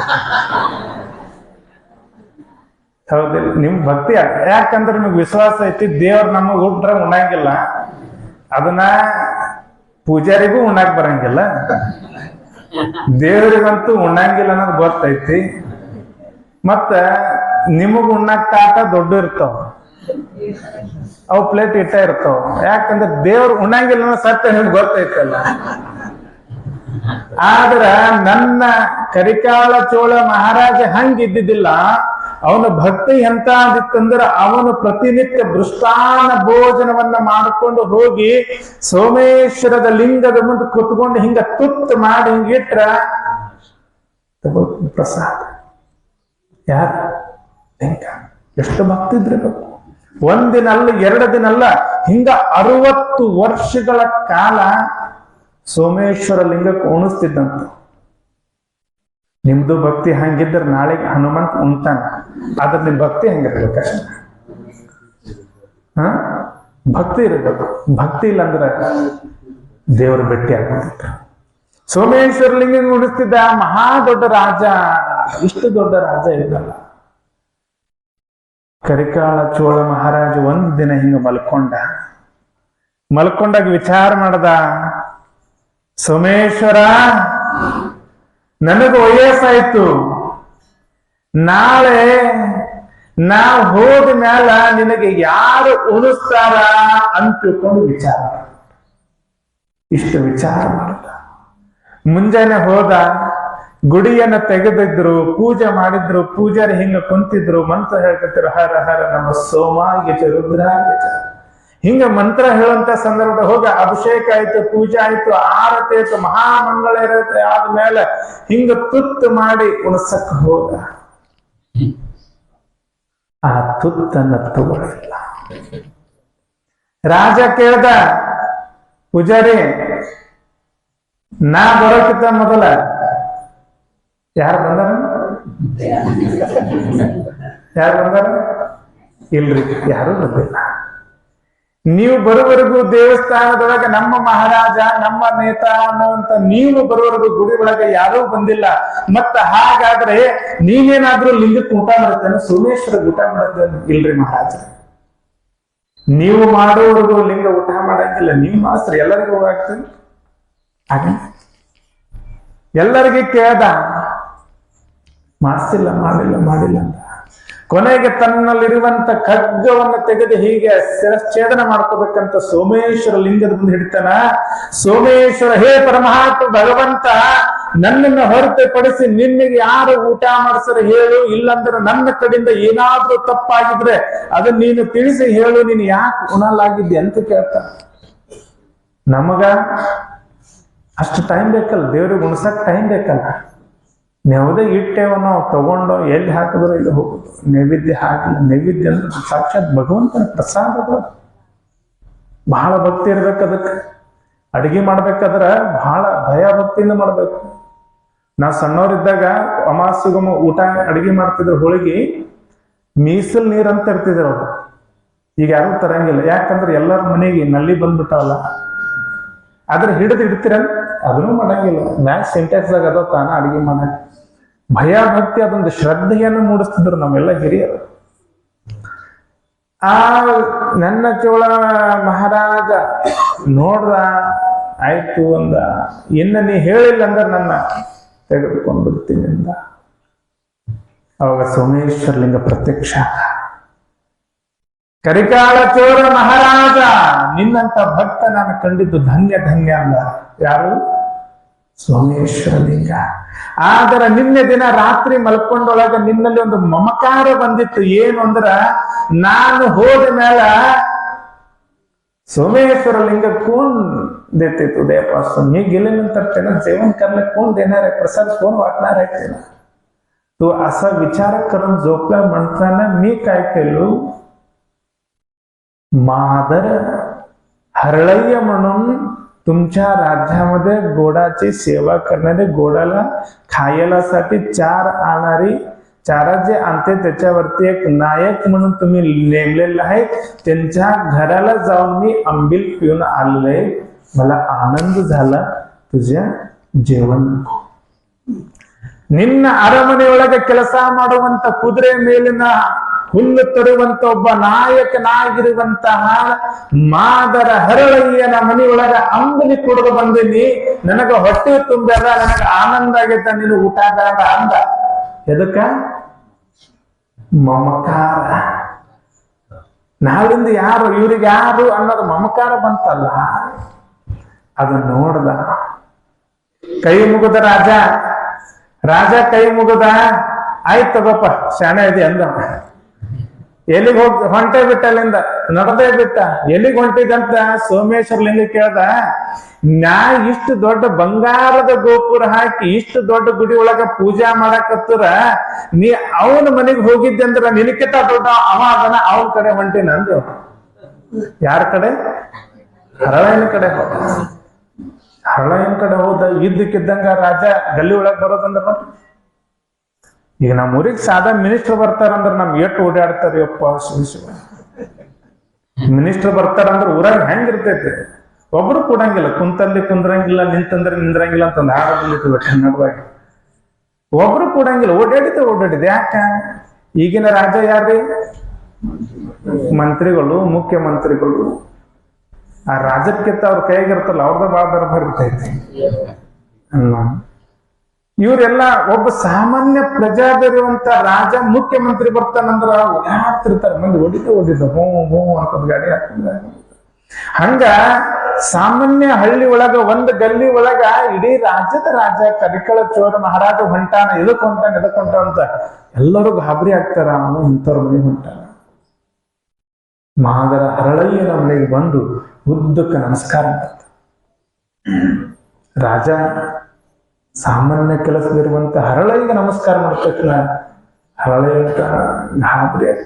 ಗಾಬರಿ ಯಾಕ್ರೆ ಸೋಮೇಶ್ವರ ಲಿಂಗ ಬಂದು ನಿನ್ನ ಮನೆಯೊಳಗ ಅಂಬಲಿಯನ್ನ ಕುಡಿದು ಹೋಗ್ಯಾನಂದ್ರ ನೀನ್ ನನಗಿಂತ ದೊಡ್ಡವದಿಪ್ಪ, ಅದಕ್ಕೆ ನಿನ್ನ ಶರಣಾಗತ್ತ ಅಂದ್ಕೂಡ ಅವನಿಗೆ ಸಿಟ್ಟು ಬರ್ತೈತೆ. ಯಾರಿಗೆ? ಹರಳಯ್ಯ. ಯಾಕಂದ್ರ 60 ವರ್ಷ ದಿನ ಯಾರಿಗೂ ಗೊತ್ತ ಆಗ್ಲಾರ್ದಂಗ ಮನೆಯೊಳಗೆ ಬರುವಂತ ಎಲ್ಲ ಜನರಿಗೆ ದಾಸೋಹ ಮಾಡಿ ಅಂಬಲಿ ಪ್ರಸಾದವನ್ನು ಕೊಡ್ತಿದ್ದ. ಆದ್ರೆ ಒಂದೂ ದಿನ ಇಂಥ ಕೆಲಸ ನಾ ಮಾಡಾಕತ್ತೀನಿ ಅಂತ ಹೇಳ್ತಿದ್ದಿಲ್ಲ. ಎಷ್ಟು ಮುಗ್ಧ ಭಕ್ತಿ ಇದ್ದಿರ್ಬೇಕು ಅವನಿಗೆ. ಆದ್ರ ನಾವು ಸ್ವಾಮಿಗಳು ಎಲ್ಲಾರ ಹೆಸರು ಹೇಳಿದ್ರ ನಮ್ದ ಹೆಸರು ಬಿಟ್ಟಾರ ನೋಡು. ಮುಂದಿನ ಸಲ ಅವ್ರ ಏನ್ರ ಕೇಳಕ್ ಬರ್ಲ ಮನೆಗೆ ನೋಡಮ್ಮ. ಗುಡಿಯಾಗಿ ಎಲ್ಲಾರ್ದ ಹೆಸರು ಹೇಳಿದ್ರ, ನಾವು ಈ ವರ್ಷ ನವರಾತ್ರಿಗೆ ಒಂದು ಡಬ್ಬಿ ಎಣ್ಣೆ ಕೊಟ್ಟಿದ್ದೇವೆ, ನಮ್ಮ ಹೆಸರು ಹೇಳಕ್ ಬಿಟ್ಟಾರ ನೋಡು. ಮುಂದಿನ ವರ್ಷಕ್ಕೆ ಒಂದ್ಸರಿ ಬಲ್ಲ ಅವ್ರ ಗತಿ ನೋಡ್ತೇವೆ.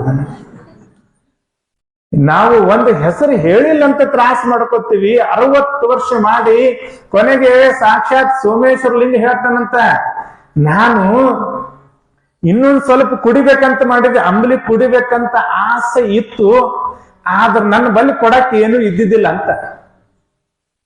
ಕೊಡ್ಬೇಕನ್ನೋದು ಇಚ್ಛೆ ಇತ್ತು, ಆದ್ರೆ ಇದ್ದಿದ್ದಿಲ್ಲ. ಅದಕ್ಕ ನೋಡ್ರಿ, ಈಗೆಲ್ಲ ಆಯರ್ ಮರ ಬಿಡ್ತಿರ್ಲ, ನೀವು ಉಂಡ ಹಂಗ ಬರ್ಬಾರ್ದಂತ ಆಯರ್ ಮಾಡ್ತಿರ್ಲಿ. ಲಗ್ನಕ್ಕೆ ಹೋದ್ರೆ ಆಯರ್ ಮಾಡ್ತಿರ್ಲಿಲ್ಲ, ವಾಸ್ತು ಶಾಂತಿಗೆ ಹೋದ್ರೆ ಆಯರ್ ಮಾಡ್ತೀರಿ, ತೊಟ್ಟಲ್ ಕಾರ್ಯಕ್ರಮಕ್ಕೆ ಹೋದ್ರೆ ಆಯರ್ ಮಾಡ್ತೀರಿ. ಯಾವ್ದು ಕಾರ್ಯಕ್ರಮಕ್ಕೆ ಹೋದ್ರೆ ಆಯರ್ ಇಲ್ಲ ಬರಂಗಿಲ್ಲ. ಕಾರಣ ಏನಂದ್ರ, ಯಾರು ಮನಿ ಒಳಗ ಊಟ ಮಾಡ್ತೀವಲ್ಲ ಹಂಗ ಬರ್ಬಾರ್ದಂತ. ಇದನ್ನ ಹಿಂಗ ಮುಂದುವರ್ಸ್ಪ ಅಂತ ದೇವಸ್ಥಾನಕ್ಕೆ ಹೋಗ್ತೀವಲ್ಲ, ಅಲ್ಲಿ ಪ್ರಸಾದ ಇರ್ತಾರ, ಪ್ರಸಾದ ಮಾಡಿಕೆ ಕೈ ಒರ್ಸ್ಕೊತ ಬಂದ್ ಬಿಡೋದೇನಿಲ್ಲ. ಪ್ರಸಾದ ಭಾರಿ ಆಗೈತ್ರಿ. ಎಲ್ಲೇ ಹೋದ್ರು ದಕ್ಷಿಣ ಕೊಡಬೇಕು, ಎಲ್ಲೇ ಪ್ರಸಾದ ಮಾಡಿ ಬಂದ್ರು ಕೊಡಬೇಕು. ಹಂಗ ಸಾಕ್ಷಾತ್ ಶಿವನ ಸ್ವರೂಪನಾಗಿರುವಂತ ಶಿವ ಸೋಮೇಶ್ವರ ಲಿಂಗ ಹೇಳ್ತಾನಂತ, ಇನ್ನೊಂದ್ ಸ್ವಲ್ಪ ಅಂಬಲಿ ಕುಡಿಬೇಕಂತ ಮಾಡಿದ್ದೆ, ಆದ್ರೆ ಕೊಡಕ್ಕೆ ನನ್ನ ಹತ್ರ ಏನೂ ಇದ್ದಿದ್ದಿಲ್ಲ, ಅದಕ್ಕೆ ಬಿಟ್ಟು ಬಂದೀನಿ ಅಂತ ಹೇಳಿದ್ರಂತ. ಆದ್ರ ನಾವು ಮುಂದಿನ ಸಲ ನೋಡಂತವ್ರಿ, ನೀವು ಹೆಣ್ಮಕ್ಳು ಯವ್ವ ನಿಮ್ಮಂತರು ಅವ್ರೇನಾದ್ರು ನಿಮ್ಮ ಮಗಳ ಎಂಗೇಜ್ಮೆಂಟ್ದಾಗ ತಂದು ಒಂದು ಸಿರಿ ಮಾಡಿದ್ಲ ಅಂದ್ರ ನಿಮಗ್ ಯಾವುದು ನೆನಪಿರಂಗಿಲ್ಲ. ಯಾವ ಹೆಣ್ಮಗಳು ಯಾವ್ದು ಸಿರಿ ಮಾಡ್ಯಾಳ ಪಕ್ಕ ನೆನಪಿಟ್ಟಿರ್ತೀರಿ ನೀವು. ಆಕಿ 100 ರೂಪಾಯ್ದು ಮಾಡ್ಯಾಳು, ಏನ್ 200 ರೂಪಾಯ್ದು ಮಾಡ್ಯಾಳು, ಏನ್ 500 ರೂಪಾಯ್ದು ಮಾಡ್ಯಾಳು. ಅದು ಹೆಂಗ ನಿಮ್ ಬುದ್ಧಿವಂತಿಕೆ ಬಹಳ ದೊಡ್ಡದು. ಒಳ್ಳೆ ಅಕ್ಕಿ ಏನ್ರ ಮಗಳ ಎಂಗೇಜ್ಮೆಂಟ್ ಮಾಡಕಂದ್ರ ಹುಡುಕ್ಯಾಡಿ ಅದನ್ನ ಸಿರಿ ಮಾಡ್ತೀನಿ, ಬೇರೆ ತಗೊಂಡ್ ಮಾಡ. ಅವ್ರ 50 ರೂಪಾಯಿ ಬ್ಲೌಸ್ ಪೀಸ್ ಕೊಟ್ಟಿದ್ರಂದ್ರ ನೀವು 80 ರೂಪಾಯಿ ಕೊಡಂಗೇ ಇಲ್ಲ. ನೀವು 30 ರೂಪಾಯಿ ಕೊಡ್ತೀರಿ, ಕರೆ ಅದನ್ನ ಕೊಡ. ಆದ್ರ ಇದನ್ನ ನಂಗಿಲ್ಲ. ಅಲ್ಲೆಲ್ಲ ಕೊಟ್ಟರು. ಸೋಮೇಶ್ವರ ಲಿಂಗ ಅಂದ, ಸಾಕಪ್ಪ ಅಂದ. ಮಾದರ ಹರಳಯ್ಯ ಅಂದ, ಇನ್ನು ನನ್ನ ಭಕ್ತಿ ಗೊತ್ತು ಮಾಡಿದಿ ಜನರಿಗೆ ತಿಳಿಸಿ ಅಂದ್ರ ನಾ ಇಂಥ ರಾಜ್ಯದೊಳಗೆ ಇರಂಗಿಲ್ಲ ಅಂತ ತಿಳ್ಕೊಂಡು ಬಿಟ್ಟು ಎಲ್ಲಿಗೆ ಬರ್ತಾನಂದ್ರೆ ಕಲ್ಯಾಣದ ಶರಣರ ಕಡೆ ಬರ್ತಾರ. ಅವ್ರ ಮಾದರ ಹರಳಯ್ಯ ಅಂದ್ರೆ ಬಹಳ ದೊಡ್ಡ ಶರಣರಾಗಿ ಹೋಗ್ತಾರ. ಯಾಕೆ ಹೇಳಕತ್ತೀನಂದ್ರೆ, ಒಂದು ರಾಜ್ಯದ ರಾಜ ಆಗುವಂತಹ ವ್ಯವಸ್ಥೆನ ಕೊಡ್ತಾನ. ಕರಿಕಳ ಚೋರ ಮಹಾರಾಜ್ ಅಂತನ, ಹರಳಯ್ಯ ಇವತ್ತಿನಿಂದ ನೀನ ಇದು ರಾಜ್ಯ ದರ್ಬಾರ ಮಾಡಂದ್ರ ಆಸೆಯನ್ನ ತೊರೆದು ಒಬ್ಬ ಬಂದು ಏನಾಗ್ತಾನಂದ್ರ ಭಿಕ್ಷೆಯನ್ನ ಬೇಡಿ ದಾಸೋಹ ಮಾಡ್ತಾನ. ಕಾರಣ ಏನಂತಂದ್ರ ಆಸೆಯನ್ನ ಅಳಿದ, ಮೋಹವನ್ನ ಅಳಿದ, ಮಮಕಾರವನ್ನ ಅಳಿದ, ಎಲ್ಲವ ನನ್ನದನ್ನದು ಬಿಟ್ಟದು ಈ ಜಗತ್ತಿನೊಳಗ. ಅವ್ರೇನಾಗ್ತಾರಂದ್ರ ಸಂತರಾಗ್ತಾರ, ಶರಣರಾಗ್ತಾರ. ಅದಕ್ಕ ಮಮಕಾರ ಅಳಿಬೇಕು, ಆಸೆ ಅಳಿಬೇಕು, ಮಮಕಾರವನ್ನು ಅಳಿಬೇಕು.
जय मंगलम जय नमः पार्वती पते शिव हर नमः। ಮಮಕಾರವನ್ನು ಗೆಲ್ಲಿರಕ್ಕಾಗಕ್ಕ ಅಲ್ಲೇನಾಗತ್ತೆ ಅಂತ ಕೇಳಿದ್ರೆ ನಿಶುಂಭ ಎಂಬ ರಾಕ್ಷಸ ಜಗನ್ಮಾತೆಯಿಂದ ಸಂಹಾರಗೊಳ್ಳಬೇಕು. ಇನ್ನು ಮುಂದೆ ಏನು ಹೇಳ್ತಾರಂದ್ರೆ ಕೊನೆಯದಾಗಿ ಇವತ್ತಿನ ಅಧ್ಯಾಯದೊಳಗೆ ನಿರ್ಜರು ಹರ್ಷಿಸಲ ರಣದಲ್ಲಿ ದುರ್ಜನೆನೆಸ ಶುಂಭ ದೈತಿನ ಗರ್ಜಿತದ ಕಡೆ ಹಿದಳು ಶೂಲದಲ್ಲಿರದು ಕಂಡನಾಗ ನಿಜಾನುಜನ ತಲೆ ಮಂಡಗಾದ ಮಂಡಗ ಶೌರ್ಯ ದಂಡ ಆಂಜ ಹೊಡೆದೈ ತನಗಿನ ತಲ ಶುಂಭ ಚಂದ್ರ ವಿಕ್ರಮದೊಳದು ದಿವಿಜರ ಗಂಡನಿನ ಪಾಳಿದ ಎನ್ನುತ್ತಲ ಕಂಡುಗಳು ಮುಂದಕ್ಕೆ ಕೊರಗೆ ಮರಗಿದನ ದೈತೇಂದ್ರ ಅರಿಗೆ ಸರಬೇಕು ಮತ್ತಿನ್ನಾರಿಗೆ ಈ ಸ್ವರ್ಗ ನಿಲ್ಲಾರ್ತಿಗೆ ದಿವಿಜರ ಕರೋದಾನೆ ದುವೇರ ಕೆಳ್ಳೆ ಚಂಡಿಯಗಾರಿಸುವೆ ನಾನಿನ ಇದ್ದದಾರ ನೋಡುವ ಧರ್ನಾದ ನೀನೆಂದ ಒಡಂಬಡಗ ಬ್ರಹ್ಮಾಂಡ ವಿಧನ ಸುಡವೆ ಹರಿಹರರುಗಳಿಂದ ಕಕ್ಕಡಿ ಚಂಡಿ ಹಂಚುವೇಲು ಖಡ್ಗವ ಕುಶಾಚರಿಗೆ ನುಡಿದ ಪಲ್ವೆನ ಎಣ್ಣೆಯ ಒಡವೆ ಹೋದನು ಏನು ತಲಾಶ್ರ ಹಿಡಿತಲಿ ಈ ದೇಹ ಸಾಕಿನ ತಿರಂದ್ರ ಎಂದು ಹಲಗುಡಿದ ಸುರಂಗ್ರಾದಿಯಿಂದ ಕರ್ಚಿಸಿದ ದೇವಿ ಕೊಡೆಯ ಆಂದ ಮಾತನು ದೃಷ್ಟ ಸ್ತ್ರೀಗಳೇ ನೀನು ಗರ್ಭದಲ್ಲಿ ಇಂದು ಯಮ ತೊಡಗಿದಯ್ಯ ನಿನ್ನ ಕೊಂದು ಕೊಂಡೆಯನ್ನ ಬಂದದೆಂದರೆ ಭಾರತ ಉತ್ತರ ಕೊಟ್ಟರಿಸುತ್ತಿದ್ದಳು. ಶುಂಭ ಬಂದ ನಮ್ಮ ಸೈನ್ಯವನ್ನು ಹೊಡೆದಿ, ರಕ್ತ ಬೀಜಾಸುರನ ಹೊಡೆದಿ, ಆಸೆಯನ್ನು ಹೊಡೆದಿ, ಮಮಕಾರ ನನ್ನ ತಮ್ಮನ ಹೊಡೆದಿ, ನಿನ್ನ ಮದುವೆ ಆಗಲಿಲ್ಲ ಅಂದ್ರೂ ಪರವಾಗಿಲ್ಲ, ನಿನ್ನ ಸಂಹಾರ ಮಾಡೇ ತೀರ್ತೀನಿ ಅಂದ. ನಿನ್ನ ಸಂಹಾರವನ್ನ ಮಾಡೇ ತೀರ್ತೀನಿ ಅಂದ. ಎಲ್ಲವ ಕೇಳ ಸುರೇಂದ್ರ ಸರ್ವ ತಿಳಿಯಲ್ಲಿನ ವಿಭೂತಿ ವಿಶ್ವ ಬೆಳಗುದು ಎನ್ನಿಂದ ಎನ್ನಲಿಲೆಯೋ ಹೊಂದೋದ ಬಳಿಕ ಕೊಂದಳು ಎಂಬುದನ್ನು ತಿಳಿಯುತ್ತೆ. ಎಲ್ಲೋ ಶುಂಭ ನಿನ್ನ ಎವಲು ಎನ್ನಲಿ ಹುಟ್ಟಿ ಅಳಿದೇವತೆ ಎಂದಳ ದೇವಿ. ಏ ಶುಂಭ ಏನಿದನ್ನೆಲ್ಲ ಇಟ್ಟು ದುರಾಂಕಾರ ಬೇಡಪ್ಪ ನಿನಗ, ನನ್ನ ಹೊಡಿತೀನಿ ಅನ್ನೋ ದುರಾಂಕಾರ ಬೇಡ. ಎಲ್ಲರೂ ಹೋಗ್ಯಾರ, ಮಹಿಷಾಸುರ ಹೋಗ್ಯಾನ, ಚಿಕ್ಷರು ಹೋಗ್ಯಾನ, ರಕ್ತ ಬೀಜಾಸುರ ಹೋಗ್ಯಾನ, ನಿನ್ನ ತಮ್ಮ ಹೋಗ್ಯಾನ. ಹುಟ್ಟಿದ ಬಹುಕೋಪ ದೇವಿಗೆ ಹೆಟ್ಟಿದಳು ಶೂಲದಲ್ಲಿ ಸಂದೆ ನೆಟ್ಟಿದನು ತಾಗುತ್ತಲಾಗದನು ಹಟ್ಟಿದನ್ ನಾಡಿದನ ಬೆನ್ನ ದುಷ್ಟನಾದ ಕಣ್ಣು ಮುಚ್ಚದ ಚಿಟ್ಟದೆ ಎದ್ದಾರ ನಿಂಬಿಟ್ಟರೆ ಭಾರತೀಯ ತುಷ್ಟರಾಗದ ಸುರರು. ಅಲ್ಲೇನಾಗತ್ತಂದ್ರ ದೇವಿ ಬಿಡ್ಲಿಲ್ಲ, ಶೇಷ ಉಳಿದ ಬಲ್ಲವ ಸಂತೋಷದಲ್ಲಿ ಮಾತ್ರ ಸವರಿದ ರೇಸ ಹೇಳಲಿ ಶುಂಭ ನೆಡಬಲ ಮಡಿದ ರಾಜರು ದೇಶ ದೇಶದ ಅರಸಗಳು ನಿಶೇಷವಾದರು. ಸಹಸ್ರ ಕ್ಷೋಣಿ ಈಶನರಿವ ಸವೇಶ ಬಲಕ ಗಣನೆಯಲ್ಲಿಂದ ವೀರ ಕೇಳ ಸತ್ತರ ಸಂಖ್ಯೆ 3000 ಕ್ಷೋಣಿ ಬಳಿಕಲ್ಲಿ ಬೇರೆ 100 ಬರದ ಅರಸುಗಳ ಸೇರಿದರು. ರಣದಲ್ಲಿ ಲೈಂಗನೆ ಸೇರಿ ಹೊಡೆದರು ನಿರ್ಜರ ಜಯದಾರತನ ಎತ್ತಿದವರು ಸಿಯಾದ ಎಂದ ಕದನದ ಮಡಲಿಕ್ಕೆ ಶುಂಭನ ನದಿ ಶರದೀಪಗಳನ್ನು ತಾರಿಯ ವಿಧ ವಿಧದ ಪರ್ವತೋ ಪೃಥ್ವಿಗಾಶ ಮೇಗಳು ಒಂದಾಗಿ ಪ್ರತ್ಯಕ್ಷ ಕೊಂದು ವಿಸರಾಗ ಸಂತೋಷದರಾಗಿ ದೇವಿನ ಸುರಗಣಿತ ಸಹಿತಲೆಂದ ಹಾಡಿದರು. ತುಂಬರು ಅಪ್ಸರಿಯರಾಡಿದರು, ನೃತ್ಯಗಳು ಸೇವೆಯ ಮಾಡಿದರು. ನಿರ್ಜರು ನಾನಾ ದೇವತೆಗಳನ್ನ ಮಡಿದ ಸುಬ್ರಹ್ಮಣ್ಯನ ಕರಕೊಂಡೆ ಪ್ರಜ್ವಲಿಸುವ ಸಿಗಿ ನಾನಾಡಲೆನ್ನುತ್ತ ನಿವಾತವಾಯುವ ಚರಿಸಿದ ಎಂದ ತಮ್ಮ ತಮ್ಮ ಉದ್ಯೋಗಗಳ ಸಮ್ಮತ ಧರಿಸಿದರು. ಶುಂಭನು ಶುಂಭನಿಂದಲೇ ಹೋದ ಅಧಿಕಾರ ಎಮ್ಮ ಪಾಪೋ ಹರಿದ ಜಗ ಧರ್ಮ ಕೃಪೆಯ ಪಾಲಿಸಲು ಎನ್ನ ತನ್ನುತ ನೆನೆದರಿಸಿದ ನಂದಾತ್ಮ ಗುರುವರನ. ಜಯ ಮಂಗಲಂ ಜಯ ನಮಃ ಪಾರ್ವತಿ ಪದೇ ಶಿವ ಹರ ಹರ ಮಹಾದೇವ. 15ನೇ ಅಧ್ಯಾಯದೊಳಗ ಶುಂಭನ ಸಂಹಾರ ಆಗತ್ತ. ಶುಂಭ ಅಂತಂದ್ರೆ ಯಾರು? ದುರಂಕಾರಿ. ಅಲ್ಲಿ ಅಹಂಕಾರ ಬೇರೆ, ಇವ ದುರಂಕಾರಿ ಅಂದ್ರೆ ಎಲ್ಲರಿಗೆ ಮೀರ್ದ. ಇವ ಜಗತ್ತದಾಗ ಎಲ್ಲ ನಂದ ನಡಿಬೇಕು, ಊರಾಗಟ್ಟ ನೀವ ಜಗತ್ತದಾಗ ಎಲ್ಲ ನಂದ ನಡಿಬೇಕು, ನನ್ನಿಂದನೇ ನಡಿಬೇಕು ಅಂತ ತಿಳ್ಕೊಂಡು ಎಲ್ಲ ಅನ್ನಕತ್ತ. ಈ ದುರಂಕಾರದ ಮನುಷ್ಯ ಏನಾಗತ್ತನ ಅಂತ ಕೇಳಿದ್ರ ಅವನು ಭಾರಿ ಸುಳಂಗಿಲ್ಲ. ಅವ್ರು ಇನ್ನೂ ಸ್ವಲ್ಪ ಯುದ್ಧ ಮಾಡಿದ್ರೆ ಇವ ಏನೋ ಮಾಡಿಲ್ಲ, ಬಂದನ ಸಂಹಾರ ಆಗೇ ಬಿಟ್ಟ. ಅದಕ್ಕೆ ಜಗತ್ತಿನೊಳಗೆ ನನ್ನಿಂದನೇ ಎಲ್ಲ ಅನ್ನೋದನ್ನು ಬಿಟ್ಟು ಬಿಡಬೇಕು. ಈ ದುರಂಕಾರ ಅನ್ನೋದನ್ನ ಏನೈತಿ ಎಲ್ಲ ಒಂದ್ ದಿವ್ಸ ಬಿಟ್ಟು ಹೋಗೋದೈತಿ. ನಂಬುದು ಅನ್ನೋದು ಏನೂ ಇಲ್ಲ. ನಂಬುದು ಯಾವುದೂ ನಮ್ಮ ಜೊತೆಗೆ ಬರೋದಿಲ್ಲ, ಯಾವುದೂ ನಮ್ಮ ಜೊತೆಗೆ ಬರೋದಿಲ್ಲ. ಇದನ್ನ ಸತ್ಯವಾದ ಅರಿವು, ಇದನ್ನ ಇಲ್ಲೇ ಬಿಟ್ಟು ಹೋಗೋದೈತಿ. ಕಟ್ಟಿದ ಮನೆ ಒಮ್ಮೆ ಬೀಳುವುದು, ಕಟ್ಟಿದ ಮನೆ ಒಮ್ಮೆ ಬೀಳುವುದು,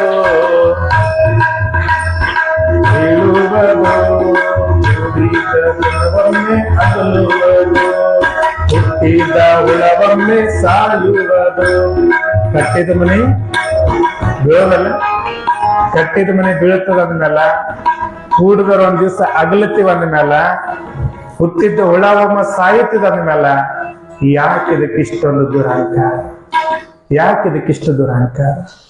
ಈ ದುರಹಂಕಾರದಿಂದ ಮನುಷ್ಯ ಬದುಕಬಾರದು. ಎಲ್ಲ ನಂದರ ಅಂತ ಬದುಕಬೇಕು, ಎಲ್ಲ ನಿನ್ನದ್ರ ಅಂತ ಬದುಕೋಬೇಕು. ಈ ಭಗವಂತ ಕೊಟ್ಟು ಕಳ್ಸ್ಯಾನ, ಇದಕ್ಕೆ ದುರಂಕಾರದಿಂದ ಬದುಕೋದು ಬೇಡ. ಇರೋಷ್ಟು ದಿವಸ ಪ್ರೀತಿಯಿಂದ. ಈ ಜಗತ್ತಿನಾಗ ಯಾವ್ದು ಕಾಣಿಸ್ತದಲ್ಲ ಅದು ಒಂದು ದಿವ್ಸ ಮರಿ ಆಗ್ತದ. ಏನ್ರಿ? ಕಾಣಿಸೋದು ಒಂದ್ ದಿವ್ಸ ಮರಿ ಆಗ್ತದ. ಯಾವುದು ಕಾಣಂಗಿಲ್ಲಲ್ಲ ಅದು ಶಾಶ್ವತ. ಮನಿ ಕಟ್ಟಿದ್ದು ಕಾಣಿಸ್ತದ, ನೀವು ಕಾಣಿಸ್ತೀವಿ. ನಾವು ಒಂದ್ ದಿವ್ಸ ಮರಿ ಆಗ್ಬೋದು, ನೀವು ಒಂದ್ ದಿವ್ಸ ಮರಿ ಆಗ. ಆದ್ರೆ ಇರಷ್ಟು ದಿವಸ ಎಲ್ಲ ದೇವ್ರದನ್ನಂತ ಭಾವ ಇಟ್ಕೊಂಡು. ಇಲ್ಲಿ ಯಾಕೆ ಮನುಷ್ಯ ಇಷ್ಟು ಇದಾಗೇನಂದ್ರ ನನ್ನದು ಅನ್ನೋದನ್ನ ಬಹಳ ದುರಂಕಾರದಿಂದ ಮರಿತಾ ಇದ್ದಾನೆ. ಈ ದುರಂಕಾರವನ್ನು ತೆಗೆದಾಗ ಮಾತ್ರ ಮನುಷ್ಯ ಏನಾಗ್ತಾನಂದ್ರ ಅವಾಗ ಈ ದುರಂಕಾರವನ್ನು ತೆಗಿಬೇಕು, ಮಮಕಾರವನ್ನು ಬಿಡಬೇಕು. ಮಮಕಾರ ದುರಂಕಾರ ಬಿಟ್ಟು ಮನುಷ್ಯನಿಗೆ ಏನಾಗುತ್ತಾನಂದ್ರೆ ದೇವರು ಭೇಟಿ ಆಗ್ತಾನೆ. ಕಂಡ ಭಕ್ತನಿಗೆ ಕೈ ಮುಗಿವಾತನೆ ಭಕ್ತ, ಕಂಡ ಭಕ್ತನಿಗೆ ಕೈ ಮುಗಿವಾತನೆ ಭಕ್ತ. ಸದ್ವಿನಯವೇ ಸದಾಶಿವನ ಬಲೆ, ಸದ್ವಿನಯವೇ ಸದಾಶಿವನ ಬಲೆ. ನಾವೆಲ್ಲ ಏನಂದ್ರೆ ಕಂಡ ದೇವರಿಗೆ ಕೈ ಮುಗಿತೀವಿ ನಾವು. ಆದ್ರೆ ಕಂಡ ಭಕ್ತರಿಗೆ ಅಂದ್ರೆ ಯಾರ ಕಾಣ್ತಾರೆ, ಎಲ್ಲರೂ ದೇವರನ್ನ ಮನೋಭಾವ ಯಾರ ಕೈ ಮುಗಿತಾರಲ್ಲ ಅವ್ರಿಗೆ ಅಹಂಕಾರ ಬರೋದಿಲ್ರಿ, ಅವ್ರಿಗೆ ಮಮಕಾರ ಬರೋದಿಲ್ಲ, ನಾನು ನನ್ನದನ್ನೋದು ಏನೂ ಇರೋದಿಲ್ಲ.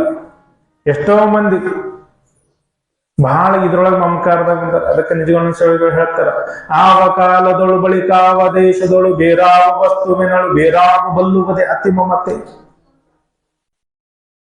ಯಾವ ಕಾಲಿನೊಳಗ ನಿನ್ನ ಭಕ್ತಿ, ಮಮತೆ ಅಂದ್ರೆ ಪ್ರೀತಿ. ಪ್ರೀತಿ ಇದೊಂದು ಹೇಳಿ ಮುಗಿಸ್ಬಿಡೋಣ. ಇವತ್ತು 9:30 ಮುಗಿಸೋಣ್ರಿ. ಯಾಕಂದ್ರೆ ನನಗೂ ಹೋಗ್ಬೇಕಾಗೈತಿ. ಅಲ್ಲಿ ಕರೆಯಕತ್ತಾರ ಒಂದಿಷ್ಟು ಮಾಡದಾಗ. ನೀವು ಮತ್ತೆ ತಿಳ್ಕೊಂಗಿರಿ, ಸ್ವಾಮಿಗೆ ಯಾರು ಕೇಳೋರು ಹೇಳೋದಿಲ್ಲ. ಏನ್ ಕುಂತಿರ್ಲಿ ಎಲ್ಲರೂ ಕೇಳೋರು ಹೇಳೋದಿಲ್ಲ.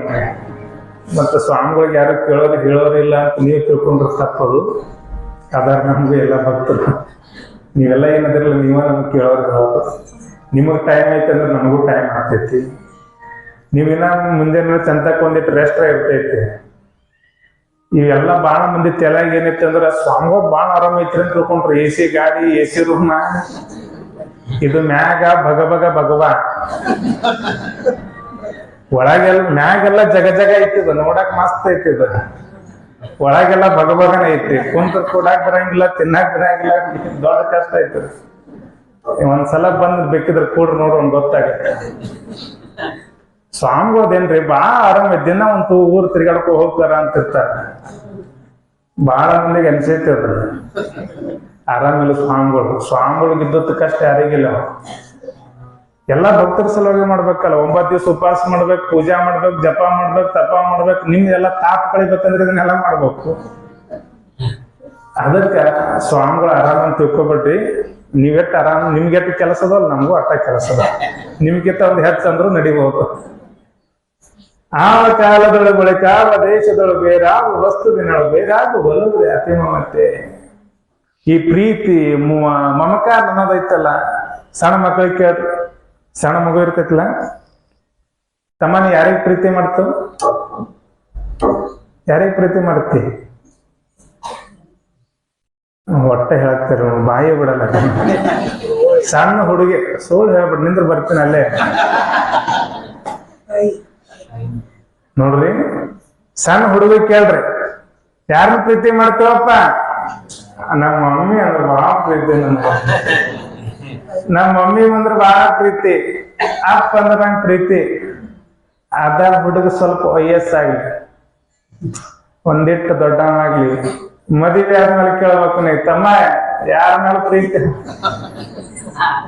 ಯಾರ ಮೇಲ್ರಿ? ನಮ್ ಮಿಸ್ಸಸ್ ಅಂದ್ರ ಬಹಳ ಪ್ರೀತಿ, ನನ್ನ ಹೆಂಡತಿ ಅಂದ್ರೆ ಬಹಳ ಪ್ರೀತಿ ರೀ. ಅಪ್ಪ ಅವ ಎಲ್ಲಿ ಹೋದ್ರಿ? ಬದಲಾಯ್ತಲ್ಲ. ಮುಂದೆ ನೋಡ್ರಿ, ಅದ ವ್ಯಕ್ತಿ ಒಂದು 3 ವರ್ಷ ಆಯ್ತು, ಒಂದು ಮಗು ಹುಟ್ಟತ್ತು. ಯಾರ ಮೇಲೆ ಪ್ರೀತಿ ಬಾಳದಿ? ಈಗ ಹೇಳಪ್ಪ ಗುರುಗಳಾಗದೇನು ಪುನಃ ಹೋಗ್ಯಾವೆರಡು. ಏನಂದ್ರು?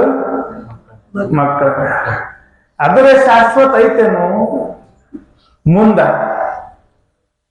ಅವನ ಮದುವೆ ಯಾರ್ದು ಯಾರ ಪ್ರೀತಿಪ ಸಸಿ ಅಂದ್ರೆ ಪ್ರೀತಿ ಯಾಕ ರೊಟ್ಟಿ ಮಾಡ್ಕೊಡ್ತಾನ ಮುಂದೆ ಅದ ಉಳಿಲಿಲ್ಲ ಅವ್ರಿಗೆ ಮಕ್ಕಳು ಯಾರನ್ನು ಪ್ರೀತಿರಿ ನಮ್ಮ ಮೊಮ್ಮಕ್ಕಳು ಅಂದ್ರ ಪಂಚ ಪ್ರಾಣ ರೀ ಅಂದ ತನ್ನ ಮ್ಯಾಲ ಹೋಯ್ತು ಎಲ್ಲ ಇತ್ತು ಹೆಂಡತಿ ಅವ್ವ ಸೊಸಿ ಮಗ ಎಲ್ಲ ಬೇರೆ ಬೇರೆ ಆದವು ಅಂತ ಏನ್ ಎಲ್ಲಾರನ್ನೂ ಪ್ರೀತಿ ಮಾಡ್ತಾನೆ ಅನ್ನಕತ್ತಿದ್ದಲ್ಲ ಅವ ಮಲ್ಕೊಂಡಿದ್ದ ರಾತ್ರಿ ಮಲ್ಕೊಂಡಿದ್ದ ಗಾಢವಾಗಿ ನಿದ್ದೆ ಹತ್ತಿತ್ತು ನಿದ್ದೆ ಹತ್ತಿದೊಳಗ ಮನೆಗೆ ಬೆಂಕಿ ಹತ್ತಿತ್ತು ನಿದ್ದೆ ಹತ್ತಿದಾಗ ಬೆಂಕಿ ಹತ್ತಿತ್ತು ಜಗ ಜಗ ಜಗ ಅಂತ ಉರಿಯಾಕತ್ತಿತ್ತು ಆ ಉರಿಯದೇನ ಶಕ ಇರ್ತೈತಿಲ್ಲ ಮೊದಲ ಶಕ ಯಾರಿಗೆ ತಟ್ಟತ್ತಂದ್ರೆ ಇವನಿಗೆ ತಟ್ಟತ್ತ ಎದ್ದು ನೋಡ್ದ ಹಾ ಅಂದವ ಏನ್ ಇಷ್ಟು ಉರಿಯಾಕತ್ತದ ಅಂದವನ ತಡ ಏನ್ ಹಿಡ್ಕೊಂಡು ಒಮ್ಮೆ ಜಿಗದ್ ಹೊರಗ್ ಬಂದ ನಿಂತ ನನ್ ಹೆಂಡತಿ ಒಳಗದಳು ನನ್ನ ಮಕ್ಕಳು ಅದಾರ ಸಸಿ ಅದಾರ ಮೊಮ್ಮಕ್ಕಳು ಅದಾರ ಅನ್ನಕತ್ತ ಮೊದಲ್ ಯಾರು ಪ್ರೀತಿ ಮಾಡ್ದವ ಯಪ್ಪ ಮಲ್ಲಪ್ಪ ಯಾರನ್ನ ಪ್ರೀತಿ ಮಾಡ್ದವ ಗುರುಗಳು ನೆನಪಾಗಲಿಲ್ಲ ಹೆಂಡತಿ ನೆನಪಾಗಲಿಲ್ಲ ಅವು ನೆನಪಾಗ್ಲಿಲ್ಲ ಅಪ್ಪ ನೆನಪಾಗ್ಲಿಲ್ಲ ಸೊಸಿ ನೆನಪಾಗ್ಲಿಲ್ಲ ಮಗಳು ನೆನಪಾಗ್ಲಿಲ್ಲ ಮೊಮ್ಮಕ್ಕಳು ನೆನಪಾಗ್ಲಿಲ್ಲ ನಾವು ಒಬ್ಬ ಇದ್ರ ಎಲ್ಲರೂ ಅಂತ ತಿಳ್ಕೊಂಡು ಮೊದಲು ಬರಾಕ್ ಬಂದ ಮನುಷ್ಯ ಯಾರನ್ನ ಪ್ರೀತಿ ಮಾಡ್ತಾನಂದ್ರ ಮೊದಲ ಅವ ಪ್ರೀತಿ ಮಾಡ್ತಾನ ಈ ಪ್ರೀತಿಯನ್ನ ದೇವರ ಮೇಲೆ ಇಟ್ರೆ ಏನಂತಾರಂದ್ರೆ ಇದಕ್ಕೆ ಭಕ್ತಿ ಅಂತ ಕರ್ಕೊಂಡ್ ಬರ್ತಾರ ಅದಕ್ಕೆ ಜೀವನದೊಳಗೆ ನಾವು ಭಕ್ತಿ ಮಾರ್ಗದಾಗ ಹೋಗ್ಬೇಕಾಗ್ಯದ ಈ ಭಕ್ತಿ ಮಾರ್ಗದಾಗ ಹೋಗ್ಬೇಕಂದ್ರೆ ಅಹಂಕಾರ ಆಸೆ ಮಮಕಾರ ಕ್ರೋಧ ಲೋಭ ಅನ್ನುವಂತಹ ಗುಣಗಳನ್ನ ಬಿಟ್ಟು ನೀನೇ ನಮಗ್ ಗತಿ ಅಂತ ತಿಳ್ಕೊಂಡು ಆ ಭಗವಂತನ ಶರಣಾಗೋದೇ ಈ ದೇವಿ ಮಹಾಪುರಾಣ ಅಲ್ಲಿ ಜಗನ್ಮಾತೆಯನ್ನು ಶರಣಾದರು ಇನ್ನು ನಾಳೆ ದಿನ ನಾವೆಲ್ಲ 16ನೇ ಅಧ್ಯಾಯ ದೇವಿಯನ್ನ ಸ್ಮರಣೆ ಮಾಡೋದು ಆ ಜಗನ್ಮಾತೆ ಕೃಪವನ್ನು ಪಡ್ಕೊಳ್ಳೋದು ಇನ್ನು ಉಳಿದಿದ್ದ ಎಷ್ಟು ದಿವಸ ರೀ 2 ದಿವಸ ಅದ್ರೊಳಗೆ 2 ದಿವಸದಾಗ ಸಮಯ ಬಹಳ ಕಮ್ಮಿ ಅದ ನಾಳೆ ದಿನ ನಾಡಿದ್ದು ಹೆಂಗೆ ಮಾಡ್ಬೇಕು ಅನ್ನೋದನ್ನ ಹೇಳ್ತಾರ ಆದ್ರೂ ನೀವೆಲ್ಲ ಶ್ರದ್ಧೆಯಿಂದ ಬಂದು ಕೇಳಿದ್ದೀರಿ ಈ ಶ್ರದ್ಧೆ ಇವತ್ತಿನ ದಿನ ಆಗಿರೋದೇನಂದ್ರ ಮಕ್ಕಳ ಹೆಂಗ ಬೆಳೆಸ್ಬೇಕು ಅಲ್ಲಿಂದ ಬರ್ಬೇಕು ಮೊದಲು ನಾಳೆ ನೆನಪಿಟ್ಕೊರವ್ವ ಮೊದಲನೇದು ಮಕ್ಕಳನ್ನ ಹೆಂಗ ಬೆಳೆಸ್ಬೇಕು ಬಾಳ ರೊಕ್ಕ ಅದಾವಂತ ಇಟ್ಟು ಬೆಳೆಸ್ರಿ ನಿಮಗೂ ಬಂದಿದ್ದ ತಪ್ಪಿದಲ್ಲ ಮತ್ತ ಅತ್ತಿ ಸೊಸೆ ಹೆಂಗಿರ್ಬೇಕು ಹಾವ ಮುಂಗ್ಲಿ ಇದ್ದಂಗಿರ್ಬೇಕು ಹಾವ ಮುಂಗ್ಲಿ ಇದ್ದಂಗಿರಬಾರ್ದು ಆಕಳ ಕರುವ ಆಕಳ ಇದ್ದಂಗಿರ್ಬೇಕ್ರವ ಹಾವ ಮುಂಗ್ಲಿ ಆಗ್ಬೇಡ್ರಿ ಇಷ್ಟು ದಿವ್ಸ ಏನ್ ಆಗ್ತಿದ್ರಿ ಹೆಂಗ್ ನೋಡ್ಕೊಂಡ್ರಿ ಸೊಸೆಯರಿಗೆ ಹೆಂಗ್ ನೋಡ್ಕೊಂಡ್ರಿ ಇನ್ ಮುಂದೆ ಚಲೋ ನೋಡ್ಕೊಡ್ರಿ ಕಾರ್ಬಾರ್ ಯಾರ ಕೊಟ್ಟಿದ್ದಿಲ್ಲ ಅಂದ್ರೆ ನಾಳೆಯಿಂದ ಕೊಡ್ರಿ ಚಲೋ ನೋಡ್ಕೊತಾರ ಮತ್ ಕಾರ್ಬಾರ್ ಇಟ್ಕೊಂಡ್ ನೋಡ್ರಿ ಅಂದ್ರ ಬರತ್ ನೋಡ್ರಿ ಮತ್ ಸ್ವಾಮಿ ಹೇಳ ಅವ ಬೆಲೆ ಹೊರ ಮಠಕ್ಕೆ ಅಂದ್ರ ನಾ ಏನ್ ಮಾಡ್ರಿ ಕಾರ್ಬಾರ್ ನಿಮ್ ಕಡೆ ಕಾರ್ಪುಡಿ ನಮ್ ಕಡೆ ಆಗೋದ್ ಬೇಡ ಅದಕ್ಕ ಇದನ್ನ ಬಹಳ ಅನನ್ಯ ಸಂಬಂಧದಿಂದ ಮನೆಯಾಗಿರ್ಬೇಕು ದೇವಿ ಪುರಾಣ ಅಂದ್ರೆ ಏನು ಗೊತ್ತ ಕೇಳೋದು ಬರೇ ಬಿಟ್ಟು ಹೋಗೋದಲ್ಲ ಅಳವಡಿಸ್ಕೊಳ್ಳೋದು ಸಿಟ್ಟು ಇದನ್ನೆಲ್ಲ ನಾನ್ ನಿಮ್ ಊರಿಗೆ ಬಂದ್ಮೇಲೆ ಬಹಳ ಶಾಂತಾಗಿ ನಾನು ಹನುಮಂತನ ಸಾಕ್ಷಿಯಾಗಿ ಹೇಳೋದಲ್ಲ ಇದನ್ನ ನಾ ಮೊದಲು ಇಟ್ಟು ಸಿಟ್ಟಿನಾಗ ಇದ್ನಲ್ಲ ಅಷ್ಟ ಸೊಕ್ಕಿನವನು ಇದ್ನ ಇವೆರಡು ನನಗೆ ಅಣತಂದರ ಇದ್ದಂಗಿದ್ರು ಯಾರನ್ನೂ ಕ್ಯಾರೆ ಅಂತಿದ್ದಿಲ್ಲ ಆದ್ರ ನೂಲು ಭಕ್ತರು ನನಗೆ ಏನ್ ಕಲಿಸಿರಿ ಅಂತಂದ್ರೆ ನೀವೆಲ್ಲ ಸಮಾಧಾನ ಹೆಂಗಿರ್ಬೇಕು ಅನ್ನೋದು ಕಲಿಸಿರಿ ಯಾಕಂದ್ರೆ ಸಿಟ್ಟಿಗೆ ಎರಡರೂ ಮಠಕ್ಕೆ ಬರೋದಿಲ್ಲ ಅದಕ್ಕೆ ನಾನಾ ಸಮಾಧಾನ ಆಗ್ಬೇಕು ಬಾಳ ಜೋರ್ ಮಾತಾಡ್ದೆ ಅಂದ್ರೂ ಸಮೀಪ ಬರಂಗಿಲ್ಲ ಅದಾಗ ಬೇಡಪ್ಪ ಕಿರಿಕಿರಿ ಅಂತೀರಿ ಅದಕ್ಕ ಈ ಸಿಟ್ಟು ಸಮಾಧಾನ ಮನುಷ್ಯನಿಗೆ ಏನ್ ತರ್ತದ ಆನಂದವನ್ನು ತರ್ತದ ಪ್ರೀತಿಯಿಂದ ಬಾಳ್ಬೇಕು ಅದಕ್ಕೆ ಮನೆಯೊಳಗೆ ಅತ್ತಿ ಸಸಿ ಜಗ ಆಡಬೇಡ್ರಿ ಗಂಡ ಹೆಂಡತಿನೂ ಜಗ ಆಡಬೇಡ್ರಿ ಪ್ರೀತಿ ಅನ್ಯೋನ್ಯತೆಯಿಂದ ಬಹಳ ದಿವ್ಸ ಬದುಕಂಗಿಲ್ಲ ಇದು ಬಹಳ ದಿವ್ಸ ಇದೇನು ಏನೊಂದು 100 ವರ್ಷ ಬದುಕ್ತೀವಿ ಅನ್ನೋದು ಇಲ್ಲ ಈಗ ವಾರಂಟಿನೂ ಇಲ್ಲ ಗ್ಯಾರಂಟಿ ಇಲ್ಲ ಇದಕ್ಕೆ ಇದು ಚೈನಾ ಮಾಲ್ ಇದ್ದಂಗೆ ಸದ್ಯಕ್ಕೆ ಆ ಚೈನಾ ಮಾಲ್ ತರ್ತಾರಲ್ಲ ವಾರಂಟಿನೂ ಇಲ್ಲ ಗ್ಯಾರಂಟಿನೂ ಇರ್ಬೇಕು ಅದಕ್ಕ ಇದು ಜೀವನ ನೀರಿನ ಮೇಲಿನ ಗುಳ್ಳಿ ಹಾಗೆ ಯಾವಾಗ ಗೊತ್ತಿಲ್ಲ ಏನ್ರಿ ಈಗ ಇಲ್ಲೇ ಪುರಾಣ ಕೇಳಿ ಹೋದ್ರು ಮನ್ಯಾಗ ಹೋಗಿ ಕುಂತ್ರು ಚಾ ಕುಡಿದ್ರು ಹಾ ಅಂದ್ರು ಹೋಗೇ ಬಿಟ್ರಿ ಎಷ್ಟು ಮಂದಿ ಹೋಗ್ಯಾರವ ಹಿಂಗ ನಮ್ ಜೊತೆ ಕೂಡ್ದಿದ್ರು ಹಿಂಗ ಇದ್ರಿ ಇಲ್ಲೇ ಇದ್ದೀರಿ ಹೋಗೇ ಬಿಟ್ರು ಅಂದ್ರ ನಾವು ಏನ್ ಹೋಗಿಲ್ಲ ಅಂತ. ಆದ್ರೂ ಒಂದು ಸತ್ಯ ಏನಂದ್ರ ಕೊರೋನಾದೊಳಗ ಇಷ್ಟು ಲಕ್ಷಗಟ್ಲೆ ಜನ ಸತ್ತಾರ, ನಾವೆಲ್ಲರೂ ಬದುಕಿದೀವಿ ಅಂದ್ರ ಅದು ಹನುಮಂತನ ಆಶೀರ್ವಾದ, ಸುರಗೀಶ್ವರನ ಕೃಪಾ ಅಂತ. ನಮ್ಮನ್ನು ಉಳಿಸ್ಯಾನ ದೇವ್ರಂತಂದ್ರ ಇನ್ನೊಂದಿಷ್ಟು ಏನಾದ್ರು ನಮ್ಮ ಕಡೆಯಿಂದ ಒಳ್ಳೇದ್ ಮಾಡೋದೈತಿ ಅಂತ ತಿಳ್ಕೋರಿ. ಎಷ್ಟೋ ಮಂದಿ ಸತ್ತು ಹೋದ್ರು ಕೊರೋನಾದಾಗ, ಎಷ್ಟು ಮಂದಿ ಹೋಗ್ಯಾರ ಲೆಕ್ಕ ತಪ್ಪು ಹೋಗ್ಯಾರ, ಎಷ್ಟು ಮಂದಿಗೆ ಅಟ್ಯಾಕ್ ಬರಾಕತ್ತೈತಿ. ಇದ್ರೊಳಗ ಆರೋಗ್ಯ ಚೆನ್ನಾಗಿರ್ಬೇಕಂದ್ರ ಸಿಟ್ಟು ಮಾಡ್ಕೋಬೇಡ್ರಿ, ಇದ್ದಿರ್ದಾಗ ಆನಂದವಾಗಿರಿ, ಆಸೆ ಮಾಡಬೇಡ್ರಿ, ಆಮೇಲೆ ಬಹಳ ಹಚ್ಕೊಂಡಿರ್ಬೇಡ್ರಿ, ಮಮಕಾರದಾಗಿರ್ಬೇಡ್ರಿ. ಎಲ್ಲ ಒಂದ್ ದಿವ್ಸ ಬಿಟ್ಟು ಹೋಗೋದೈತಿ ಅನ್ನೋ ತಲೆಯಾಗಿಟ್ಕೋರಿ. ಬಿಟ್ಟು ಹೋಗೋದು ಒಂದ್ ದಿವ್ಸ ಐತಿ ಅನ್ನೋ ತಲೆಯಾಗಿತ್ತಂದ್ರ ಆರಾಮ್ ಇರ್ತೀರಿ. ಅದಕ್ಕೆ ಪ್ರೀತಿಯಿಂದ ಮನೆಯೊಳಗೆ ಎಲ್ಲರೂ ಖುಷಿ ಖುಷಿಯಾಗಿರ್ರಿ, ನಕ್ಕೊಂತ ಇರ್ರಿ. ಒಂದು ತುತ್ತು ದಿವ್ಸದಾಗ ಒಂದು ಸಲ ಎಲ್ಲರೂ ಕೂಡ ಊಟ ಮಾಡ್ರಿ ಮನ್ಯಾಗ. ಇಲ್ಲಿದ್ದವ್ರಲ್ಲ, ನಿಮ್ ಮನ್ಯಾಗಿದ್ದವ್ರ ಎಲ್ಲರ ಕೂಡ ಊಟ ಮಾಡ್ರಿ, ಪ್ರೀತಿಯಿಂದ ಹಂಚ್ಕೊಳ್ರಿ. ಜೀವನ ಬಹಳ ದೊಡ್ಡದಿಲ್ಲ, ಇದನ್ನ ಬಹಳ ಖುಷಿಯಿಂದ ಕಳೀರಿ ಅಂತ ತಿಳ್ಕೊಂಡು ಹೇಳಿ ಈ ದಿನದ ಪುರಾಣಕ್ಕೆ ನಾನು ಮಂಗಲ ಕೊಡ್ತಾ ಇದ್ದೀನಿ. ನಿತ್ಯದ ಹಾಗೆ ಪ್ರಾರ್ಥನೆ.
ಅವ್ರು ಹಾಡಿದ್ಮೇಲೆ ಒಂದು ನೆನಪಾಯ್ತು. ಹಿಂದೂ, ಮುಸ್ಲಿಂ, ಕ್ರಿಸ್ತಾನ್ ಅವ್ರು ಇವ್ರು ಎನ್ಬಾರ್ದಂತ. ಅದಕ್ಕೆ ನಿಜವಾಗ್ಲೂ ನಮ್ಮ ನೂಲು ಊರ ಬೇರೆ ಊರಾಗ ಏನಾದ್ರೂ ಈ ತರ ಜಗಳ ನಡೀಬಹುದು, ಆದ್ರೆ ನೂಲು ಊರು ಇದಕ್ಕ ಇಷ್ಟ ಶ್ರೇಷ್ಠ ಐತಲ್ಲ. ಪ್ರತಿ ವರ್ಷ ನಮ್ಮ ಇಮಾಮ್ ಮುಲ್ಲಾ ಸಾಹೇಬ್ರವರು ಇಲ್ಲಿ ಯಾರು ನವರಾತ್ರಿ ಒಳಗೆ ಉಪವಾಸ ಕುಂತಿರ್ತಾರಲ್ಲ ಅವ್ರಿಗೆಲ್ಲರಿಗೂ ಹಣ್ಣು ತಗೊಂಡ್ ಬರ್ತಾರ. ಎಂತ ಹಣ್ಣಂದ್ರೆ ಬಾಳೆಹಣ್ಣಲ್ಲ, ಎಲ್ಲರಿಗೂ ಆಪಲ್ ತಂದು ಕೊಡ್ತಾರ. ಅಂದ್ರೆ ಇಲ್ಲಿ ಹಿಂದೂ ಮುಸ್ಲಿಂ ಭೇದ ಭಾವ ಇಲ್ಲಾರ್ದಿರುವಂತ ಊರ್ ಯಾವ್ದಂದ್ರ ಅದು. ಬರೇ ಹಾಡ ಹೇಳಿ ಕೇಳೋದು ಹೋಗ್ಬಾರ್ದು. ಎಷ್ಟು ಅದ್ಭುತ ಸೇವಾ. ಇದನ್ನ ಪ್ರೀತಿ ಅಂತಾರೆ, ಇದನ್ನ ಪ್ರೀತಿ ಹಂಚ್ಕೊಳ್ಳೋದು. ಪ್ರೀತಿ ಅಂದ್ರ ಇನ್ನ ಜಾತಿ ನೋಡಿ, ಧರ್ಮ ನೋಡಿ, ಅವ್ರ ಅಂತಸ್ತು ನೋಡಿ ಅಲ್ಲ, ಎಲ್ಲರಲ್ಲಿ ಮಾನವನೊಬ್ಬನೇ, ಅವನಿರೋ ನಮಗೆಲ್ಲರಿಗೂ ಒಬ್ಬನೇ ತಂದೆ, ಅವ ಪರಮಾತ್ಮ ಅನ್ನೋದನ್ನ ಯಾರು ಹೇಳ್ತಾರಲ್ಲ ಅವರಿಗೆ ಪ್ರೀತಿಯನ್ನು ಕೊಡಬೇಕು, ಮನುಷ್ಯರಾಗಿ ಬದುಕಬೇಕು. ನಾನು ನನ್ನದನ್ನು ಬಿಟ್ಟು ಬದುಕು. ಬೋಲೋ ಬೋಲೋ ಸಬ್ ಬೋಲೋ.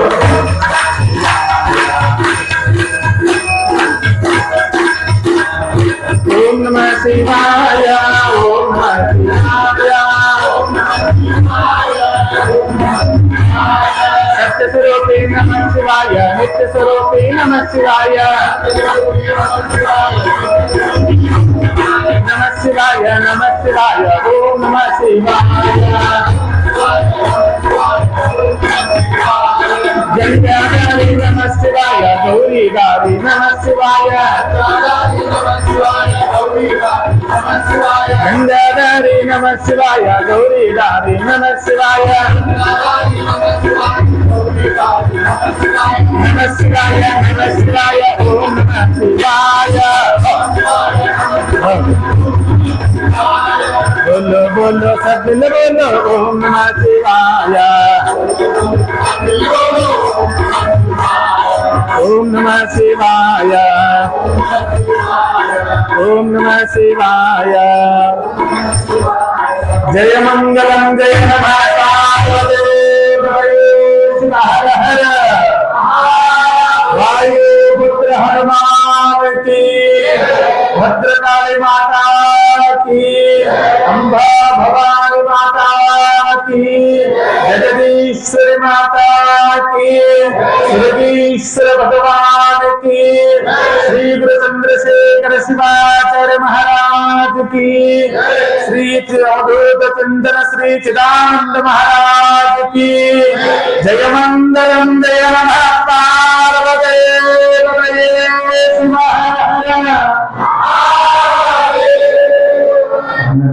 ರೈತರನ್ನ ದೇಶ ಕಾಯುವಂತ ಸೈನಿಕರನ್ನ ಈ ಮನುಷ್ಯ ಕುಲಕೋಟಿನ ಸರ್ವ ಪ್ರಾಣಿ ಪಕ್ಷಿಗಳನ್ನ ಕೂಡ ಭಗವಂತ ಕರುಣೆ ಇರಲಿ ಅಂತ ಪ್ರಾರ್ಥನೆ ಮಾಡ್ರಿ. ನಿಮ್ಗೆಲ್ಲರಿಗೂ ಶುಭವಾಗಲಿ, ಮಂಗಲವಾಗಲಿ.